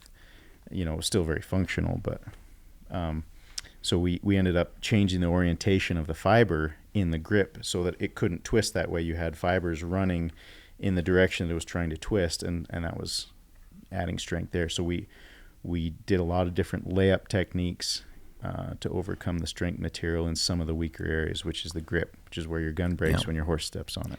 Yeah. So to be able to be, That sounds like a personal. You never know. to be able to decrease weights, on the order of 25-30%. Yeah. And to maintain strength and even increase certain parameters in strength, I think is huge. So we ended up with a stock that looks better, requires less time to finish, just as strong, and that much lighter. And cheaper. Did you check all the boxes in 6 months? Well, I think everybody got raises, so it didn't end up being cheaper. It was COVID's fault. No, I think Checked most of them. Yeah, we saved so much on process time. Yeah. Yeah, pretty cool outcome. Let's go back and talk about aluminum bedding block a little bit. Mm-hmm. We've kind of mentioned it a few times, but I don't think we've really explained when and why we did that. Before you do that, compare process times. Before you said it was a day per mold, Yeah, we get 4. or 4. Yeah. Or sorry, 1 stock per mold. Now we're 4 stocks per mold Yeah. per day. Per day. Yeah. Yeah, they're able to lay up. I think the layup is in the neighborhood of a half hour, depending on the stock model. Hour. I was just looking at that the other day. And does that have something to do with that hydraulic press too? We had to build the press to make the stiffener parts. Oh, So those that's only for the stiffener parts. yeah. Yeah. Now, in theory, I thought we were supposed to do the stocks. yeah, in theory, it's there. We've got kind of a more automated process lined out that gets us out of the oven. That was also a COVID thing. Like, we were building those presses for a process we wanted to do, but the development of that process wasn't going to happen in that 6-month window. Yeah. So that was part of that as well. Yeah, it's still a potential future modification to the current. Yeah. But there's so many things to do, right? Yeah, always. It's on the list. Yeah. You've got some investment numbers on that pressed here. I don't know if you want to share those. Well, I mean, basically, I'm struck with this sickness of we can do it ourselves. And so when you're out shopping and you're looking at, these products, and these guys want $150,000 or $175,000 for a press, and you're like, this is ridiculous. And so we did a design and built one, automation controls, heated platens, everything. And we did them for probably, we've got 4.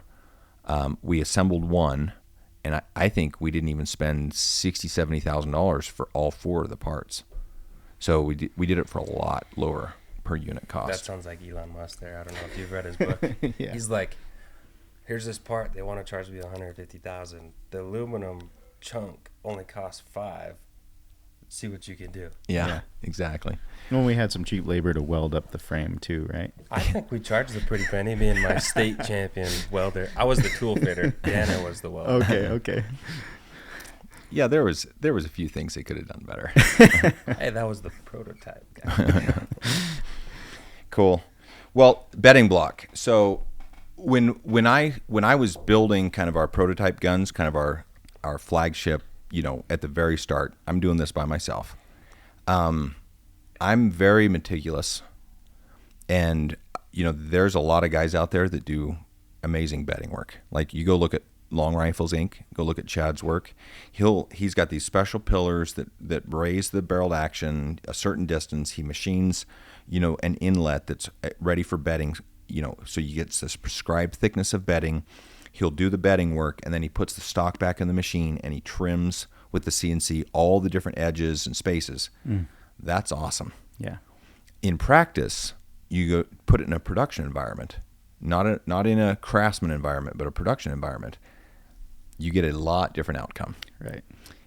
And it reminds me a lot more of like a Winchester or whatever, where they squirt a glob in, bolt it together, send it, right? Yeah. And I realized right at the outset that that bedding was not conducive to scalable excellence. And what could be is the block. And so we immediately started doing bedding blocks, and had a lot of learnings along the way.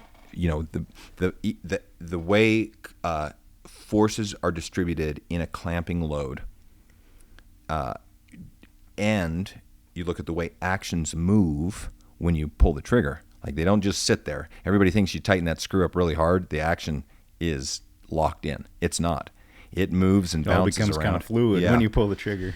And so, it basically drove us to like that 22-degree surface, so it could bring the contact points pretty close to the receiver.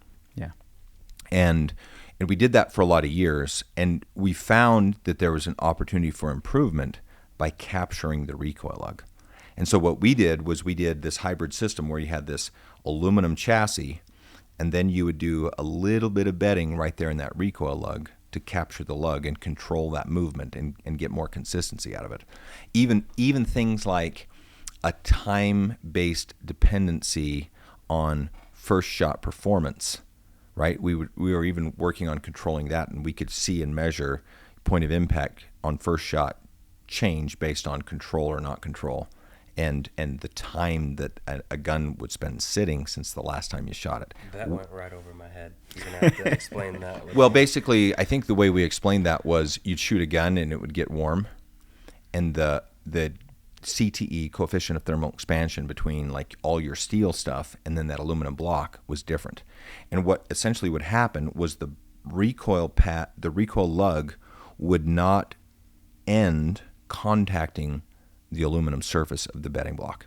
After like shot number 3 or something? Well, no, when you're shooting it, it stays there. Oh. But When it cools Generally. back down, Oh, okay. then It it's would no change. longer touching. Gotcha. And so we were trying to capture that recoil lug, and we ended up with a mechanical method for securing that. So we added what we call the recoil wedge. And that was a development that we did real early. Probably existed when you showed up. Yeah. Yeah. And so everything that we've ever done is aluminum bedding block. And then we've been doing this no bedding system for probably 16 years. We did it a little bit on the Rev X, didn't we? We were chasing a different method on that one. Yeah. Yeah, recoil wedge sucks.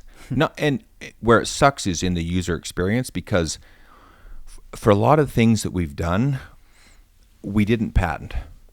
Whether we could or couldn't isn't the discussion. We didn't, because as soon as you patent something, you publish it.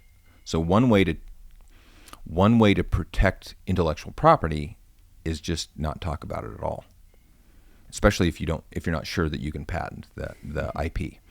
And so, things like our negative comb, like we didn't even start talking about that until about 8 or 9 years ago.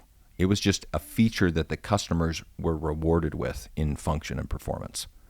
So they didn't understand why a Gunwerks stock recoiled less and felt better, and the guns were just exciting and shootable because all of these things. The recoil wedge was one of those. And because we didn't talk about it a lot, we weren't teaching people how to work on it, how to take a barreled action out and put it back in. And that user experiences of lining up that recoil wedge is a little bit sticky. So we were actually trying to engineer that out into a simpler system that would achieve the same thing, and we didn't win. It's really, really hard to not have a recoil wedge. It is a magnificent solution. Yeah. So bedding blocks was a big part of that story for how we've been able to make these guns that are so consistent in a higher production volume. And then you pull the stock out and look at it, it's like it looks really, really good, right? Whereas with bedding, sometimes it looks good, sometimes it doesn't. Yeah. Okay, so we talked about blocks. Maybe a little bit of that last sidebar I talked about pinning, about how you were able to go learn some stuff. Yeah. And maybe let me set this up. I'm going to stake out a claim here. We have brought some very significant innovations in the rifle stock space. And, everybody thinks, well, they're so small. It's like a stock's a stock. It's not true. We built a customer a pair of guns once. And he wanted a 338 Lapua. He wanted one with the traditional long-range stock, Macmillan A3. And then he wanted one with a LR1000 stock. And so we had two identical guns. They were within a few ounces of each other, side by side, both guns. And you go out to the range and you shot the A3 style in that 338, and it was unpleasant. It was actually something that you only did a couple times, once, and then one more to confirm that it really sucked that bad, and then that was it. Yeah. And then you'd go right next to it and shoot the LR1000. You're like, holy shit, how is this so much different? Right? It was significant. Even though you look, it's like, well, they're stocks, right? They got grips, cheek pieces, butt pads, they're the same, everything's the same. But the user experience is not the same. And so over the years, these things that we've brought, like the negative comb, the way that we've done our thumb shelves, you look at that flush pick rail on the front, these things are starting to trickle into production. Like you're seeing them in other products all over the place. The other manufacturers are adopting them. Eventually, you won't do a rifle stock without a negative comb because the benefit is that significant. Now, we'll see if the Picatinny holds on the standard for a bipod attachment. I suspect it's going to be, but we're seeing that even at the lower level production guns, they're integrating that flush Picatinny. Mm-hmm. So that, those things that we've influenced are significant. And I think kind of this next frontier, like this next movement, is for people to get away from bedding. Because essentially what bedding is you're correcting machining discrepancies, right? This is a little crooked, so we'll do this and we'll adjust that. And so you bed to make everything fit together. And I think a lot of people don't really understand how the reaction and how the interaction between the barrel, action, stock is. And so they're literally just bedding because that's what you do, right? They don't understand why, but they just know this is what you do. And I think what we're going to see is a big shift towards integrating bedding systems, aluminum chassis into rifle systems. It's inevitable because it's such a great solution that yields high quality in high production. Yeah. And we're working on the next one. Back to the pin. Pin? The pin you stuck in about him. Oh. Let's get to it. So when did you start working for us? 2013? 14. 14? Yeah. As an intern? Yep. And so normal, like in our company, we celebrate anniversaries like 5-year, 10-year. I think, is it 5 years and you get a whole rifle system? Yeah. Like you get a rifle system Used to and be a shotgun, and then 10 years we have a really cool thing that we do. So here's this progression. Well, Jim left. What's your daughter's name? Weatherby. All right. So that indicates Jim left. He got poached by Weatherby when they moved to Wyoming. And Jim, I'm with, hard. with your blessing, though. Yeah, sure. I'm hard to work for. So it's common. People get fed up with my shit. And Jim thought, well, I really always enjoyed this brand and this company, so much so that I named my daughter Weatherby. So he goes to work for Weatherby. Have you noticed over the past few years that everything Weatherby does looks just like Gunwerks? Mm-hmm. They've got some nice stocks now. They really do. Yeah, thanks, Jim. Yeah. But Jim realized that Gunwerks is the right place to be, so he's back. Yeah. That's true. That's all. We don't need to dwell on that anymore. But Jim did get to work with a couple pretty cool guys over there that also didn't last. Yeah. Right. Yeah.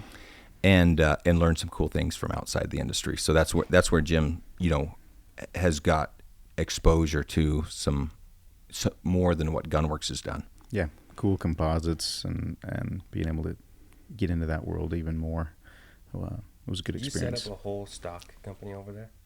Or did they have that existing? No, already? they started that from scratch. Yeah. So you're like the man behind, is it Peak 44 or whatever they call Well, it? we can say Gunwerks is the Yeah. the driver behind We that. trained There Jim you and go. Jim trained them. Mm-hmm. Yeah. No, but a couple cool innovations you guys came up with over there, and I think you could have came up with a different paint job, so at least the paint job was different. Yeah. That wasn't my development there, but yeah. Cool. Well, let's go keep tracking along this historical anthology of Gunwerks rifle stock development. While you were gone, we decided to invent the Nexus, to bring the Nexus to the marketplace, and kind of had a departure, a very significant departure from where we were at. And maybe you could share your thoughts about that product. You didn't develop it, you didn't see it, but now that you've had to solve manufacturing problems and you've had a chance to shoot it, maybe you could tell me what you thought about it. Well, I remember when I, the first day or two that I came back to Gunwerks, and the Nexus was still in prototype phase at that point, but had a full functioning unit. It was all put together, and it was in a rifle case. I remember going into the engineering office there and popping the lid on that and pulling that rifle out, and I was pretty impressed. Like I was actually a little bit jealous that I hadn't been part of it, because it was a very cool rifle. The geometry, like we've talked about, I'm kind of have become a stock guy, and I was impressed. I like the stock, the fit, the feel of it, and it's got some good features. And the leather, I'm still a little up in the air about. It's very cool feature. I'm up in the air about the manufacturing of it. Yeah. Difficulties that's caused, but very cool stock. You don't like the touch experience? Oh, I like that. You don't like having to make it. It was a hard thing to develop. Well, but why we're don't you there share? now. Why don't you share with the reader the few things that impressed you and the challenges to make those?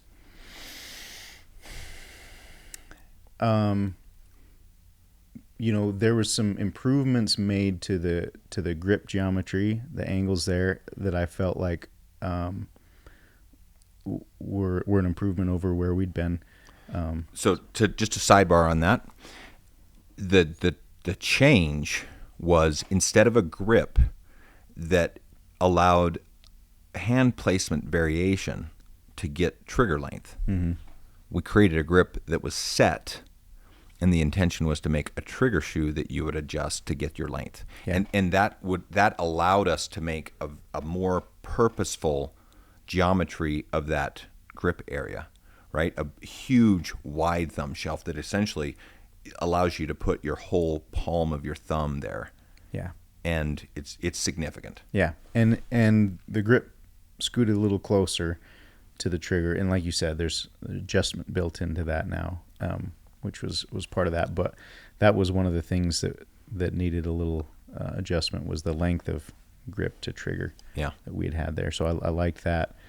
Good feature there. And I honestly, the look of the Nexus, the leather, and the color scheme that we've got going with the aluminum, it's a beautiful rifle. Yeah. I like it. You like the look of the leather, you just don't like the manufacturing. Yeah, No, I'm because over it now, because you have to but- have those steps in the carbon so that you can put the leather on instead of some bolt-on, stuck-on, proud, half-assed attempt that we've seen. Yeah. It's literally flush with the surface of the carbon, which means it needs a step down, which means you have to have some pretty tight radiuses to make that work, which, what we've discussed before, it's hard as frickin' hell. We to kind do. of dealt with that with the Verdict stock, though. Not in that. The Verdict had some of that, but we kept, there was nothing quite as deep and as sharp as those angles there. And yeah, I mean, that was, and with the new stock process, there was some development to get that to work as well. Yeah, because with the bladder, like we were probably getting around 400, 500 PSI with the silicone. I bet it was more. Okay. Yeah. Or more. Yeah. With the bladder, you go traditional latex or the rubber or whatever, you can run 120, 110. No, I mean, we've... No. Oh, The traditional. yeah. Yeah, you're running just shop air, which is Yeah. around 110. Yeah. Which is why every stock that gets made with that process is so curvy. Yeah. Right? You don't have a lot of sharp edges there because it's hard to push with 110 PSI. Yeah. Otherwise, the bladder just pops. It'll squirt out the edge. Yeah. So we had to develop a whole new bladder system because we needed, what are we hitting, 300, 325? We're at 300 now. Yeah, we're at 300 PSI. So we have to have a whole specialized bladder system to make that work.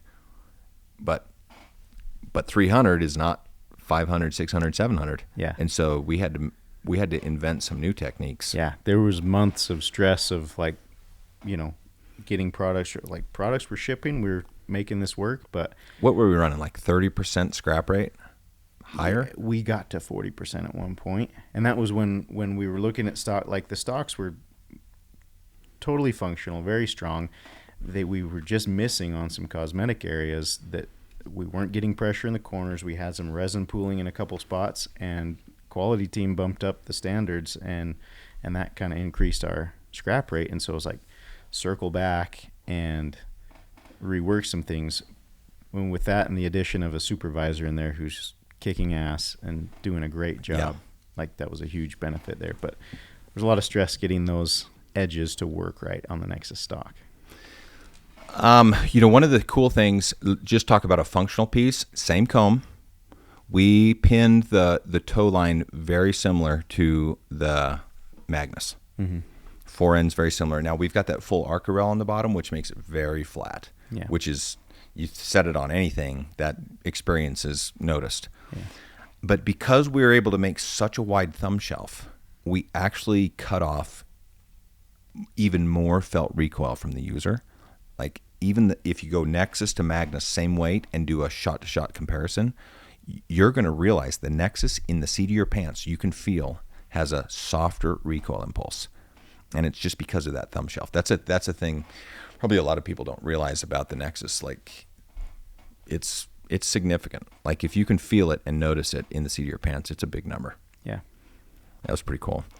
Well, I think we covered that stuff really, really well. I want to touch on kind of like this next horizon or this next frontier, like where we're going. And I think we can start that discussion with the Index. Mm-hmm.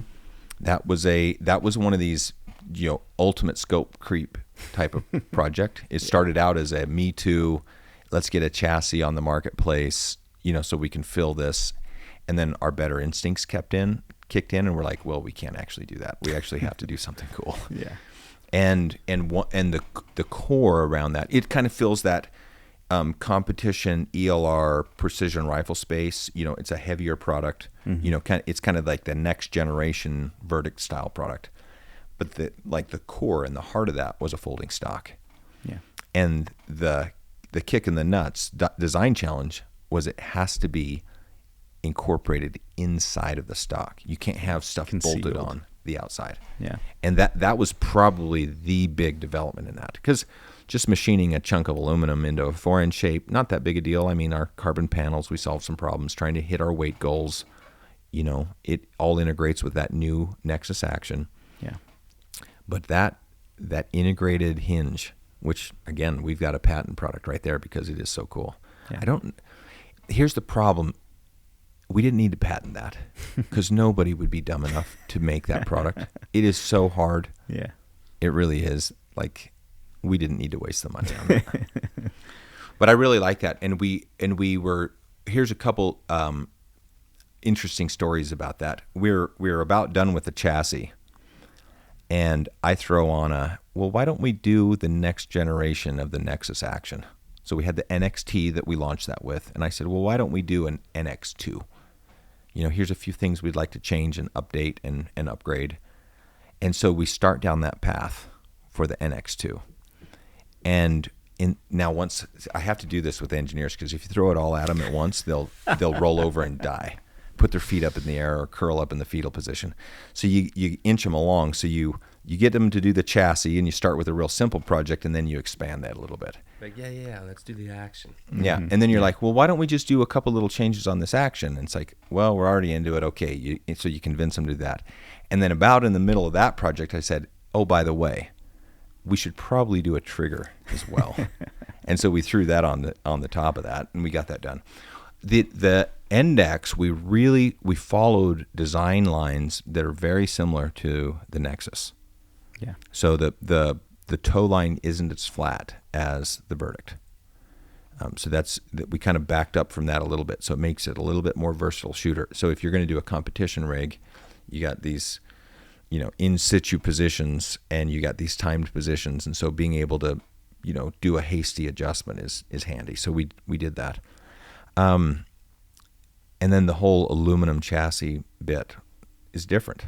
Yeah. Right. It's a different animal. We've got a Gen 2 someday. We'll go back and make some carbon components there and take some weight out of it. But for now, what did we end up with? Like a 7.5 pound, 8 pound rifle? I think so. Yeah. That's without scope. Right. Yeah. Yeah. When you're talking about weight, you always, if you want to make it sound better, you always say the weight without the scope. Companies take all the rubbers off. Yeah. So the hinge in that stock, I think, really got us excited. Like you fold that thing up and you put it in a case, and now we've got the smaller case. It really got us excited about the potential of folders. And I just how the traveling that I do and the manipulation of cases, like a regular rifle case, it's hard to fit in the airplane. It doesn't work. And it's a pain in the butt to drag around an airport. I've got bad shoulders. It's probably just from handling those big rifle cases. But if you look, that inspiration pushed us into the Gunwerks project, TAF. Yeah. And the core engineering focus on that was to develop a folder that we could adapt to the Climber rifle stock. Yeah. So we started that, about middle of last year? Yeah, we started that TAF project then, yeah. Yeah, share with us just a little bit, because I'm talking about the future and where we're going. And in my opinion, like from exposure to that gun, the Index, and then exposure to that gun, and some things that we're doing, I actually think that a folding stock is going to become an entry requirement. Yeah. Like you won't even buy a gun unless you can fold it up and pack it away small. So talk to us a little bit about that development. How long did it take? I want to talk a little bit about some of the testing that we did, and kind of maybe start pointing towards where we're going next. Yeah. So the TAF, we were working on the concept of that, that system, and then that was kind of in the middle of last year, but it wasn't till I think we were clear into November, when you decided you wanted the hinge in the Climber. And so that the product was pretty mature at that point, you know, and then it's like, whoa, let's get this hinge in there and let's have it ready for. Remember, I have to SHOT tap Show. you guys along, right? Yeah, there you go. So yeah, I mean, when we made that decision to put that hinge in the climber, you know, I spent a half a day just checking out space claims and making sure that there wasn't any big discrepancies there. And then we kicked that in, and Ethan, I think Ethan had models going, I think it was a week, and he had that all modeled up there. And we spent a lot of time on the whiteboard, you know, gaming through the different ideas. Well, and, you know, it's a challenge to design something new into a constrained platform. Yeah. Like, you don't have the options to make these changes you might need to make. But it's also a blessing because it limits the scope. Yes. It really does. Yeah. So you kind of, there's that curse and blessing. So you had to solve the problem within the constraint of, here's the climber stock. Yeah. And it was another situation where we kind of had to hedge our bets a little bit because we weren't going to grow this design window. You know, that the index took longer, we added more features, and it took more time. This one was like, we're going to have this at SHOT Show, so let's have it at I've SHOT also Show. learned that it's very productive to have a crisis timeline in place for engineers. Yeah, well, there you go. Yeah. But yeah, so we tried to solve as many problems as we could on that very first iteration on the whiteboard, and you know, make some assumptions and do that, and then, you know, we've got a really good prototyping team as well.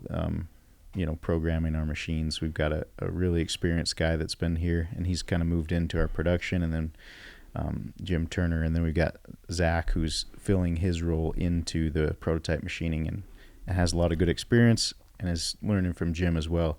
And he was able to cut us those parts in just a couple of days.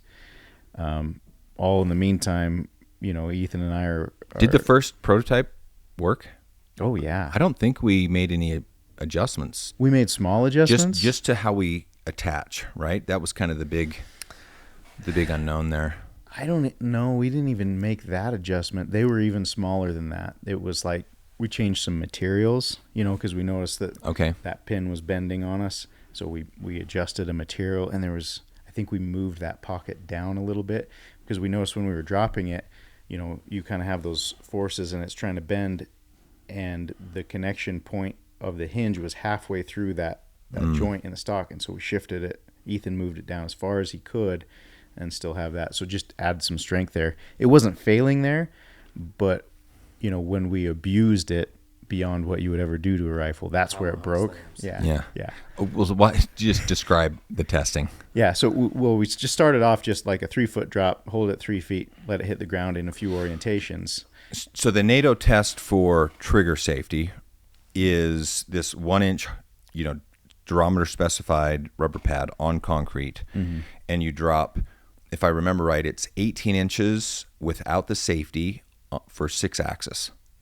So that's the drop. You drop from 6-axis, 18 inches, and the trigger can't fire. Yeah. And then you can put the safety on and drop from 4 feet, and then drop it, and it can't fire. If I remember right, our trigger, we did safety off drops from 4 feet, 6-axis. We did. Yeah. So I think we've actually got the safest trigger that we've tested. Sidebar. But that we're using the same testing platform to do our impacts on the rifle stock. Yeah. And so we're dropping. So you said we started dropping from 4 feet. Yeah. Pull out the rubber mat, started dropping, and we weren't seeing a lot of problems. You know, we had a material issue where we had a part bend, so we swapped out the material, and then we just weren't seeing a lot of issues. So we wanted to take it all the way to failure and see. We had to make a few adjustments on the latch. I think the latch was popping. And so we made the latch a little bit more self-locking, so it would kind of taper up.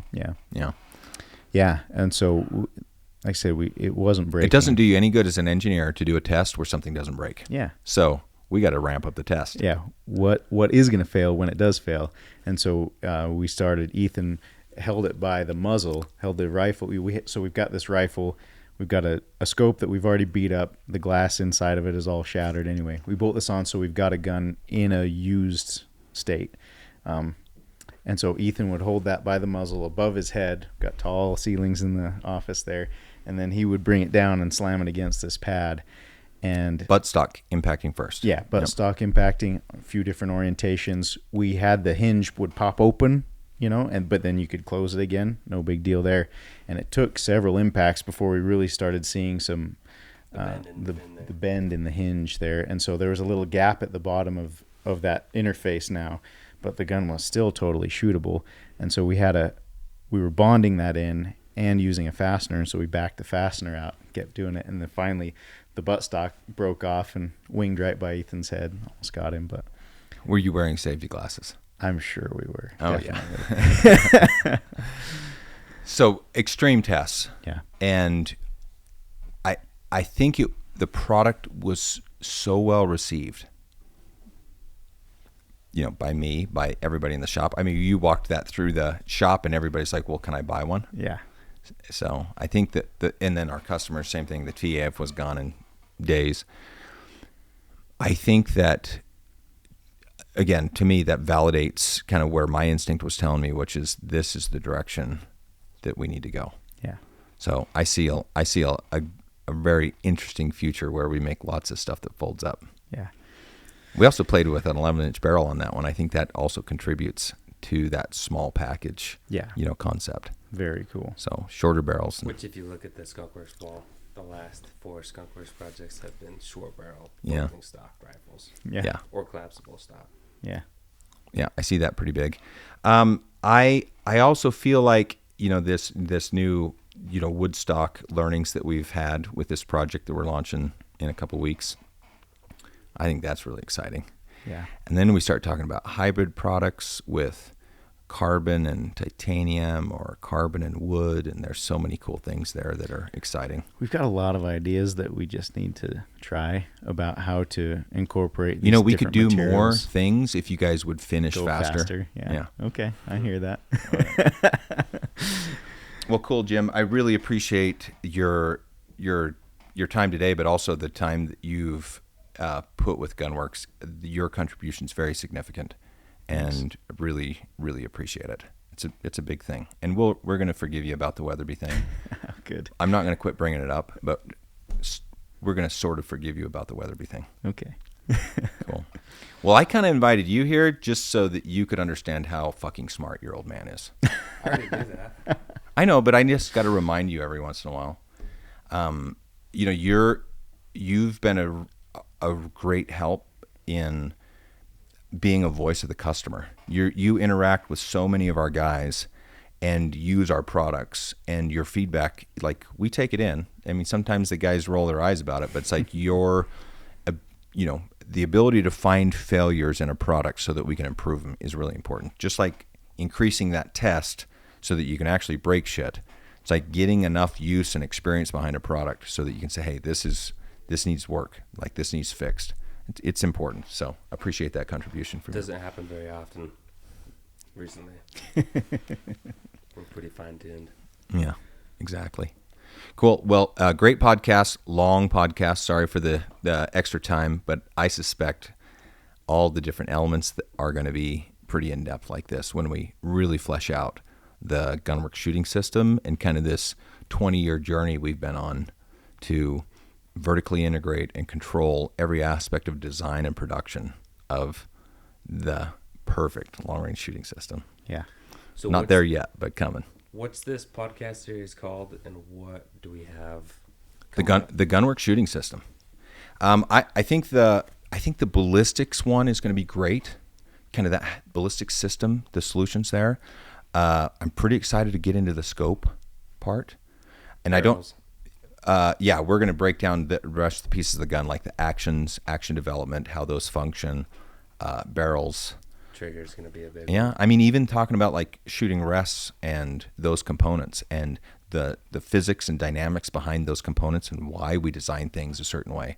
So it's going to be big. A huge series. No, it's I had to limit it to 10, to try to not let it grow in scope. But I think we're going to do 10 episodes to break down all those different components. Yeah. And each one of them is just as big as this frickin' rifle stock one. So way cool stuff. It's hard to Pretty fit fun. it all in. Yeah. Thanks, guys. And thanks to the listeners for sticking to it. If you like what you're hearing here, please take a second and give us a 5-star rating and a positive review on iTunes or on your favorite podcast app. We appreciate your feedback and suggestions for topics you'd like discussed or questions you want answered on the podcast. You can reach out on Facebook or Instagram or send us an email to podcast@gunwerks.com. Also, be sure and check out our full offering of long-range gear at gunwerks.com. Use promo code LRP for free shipping on any order.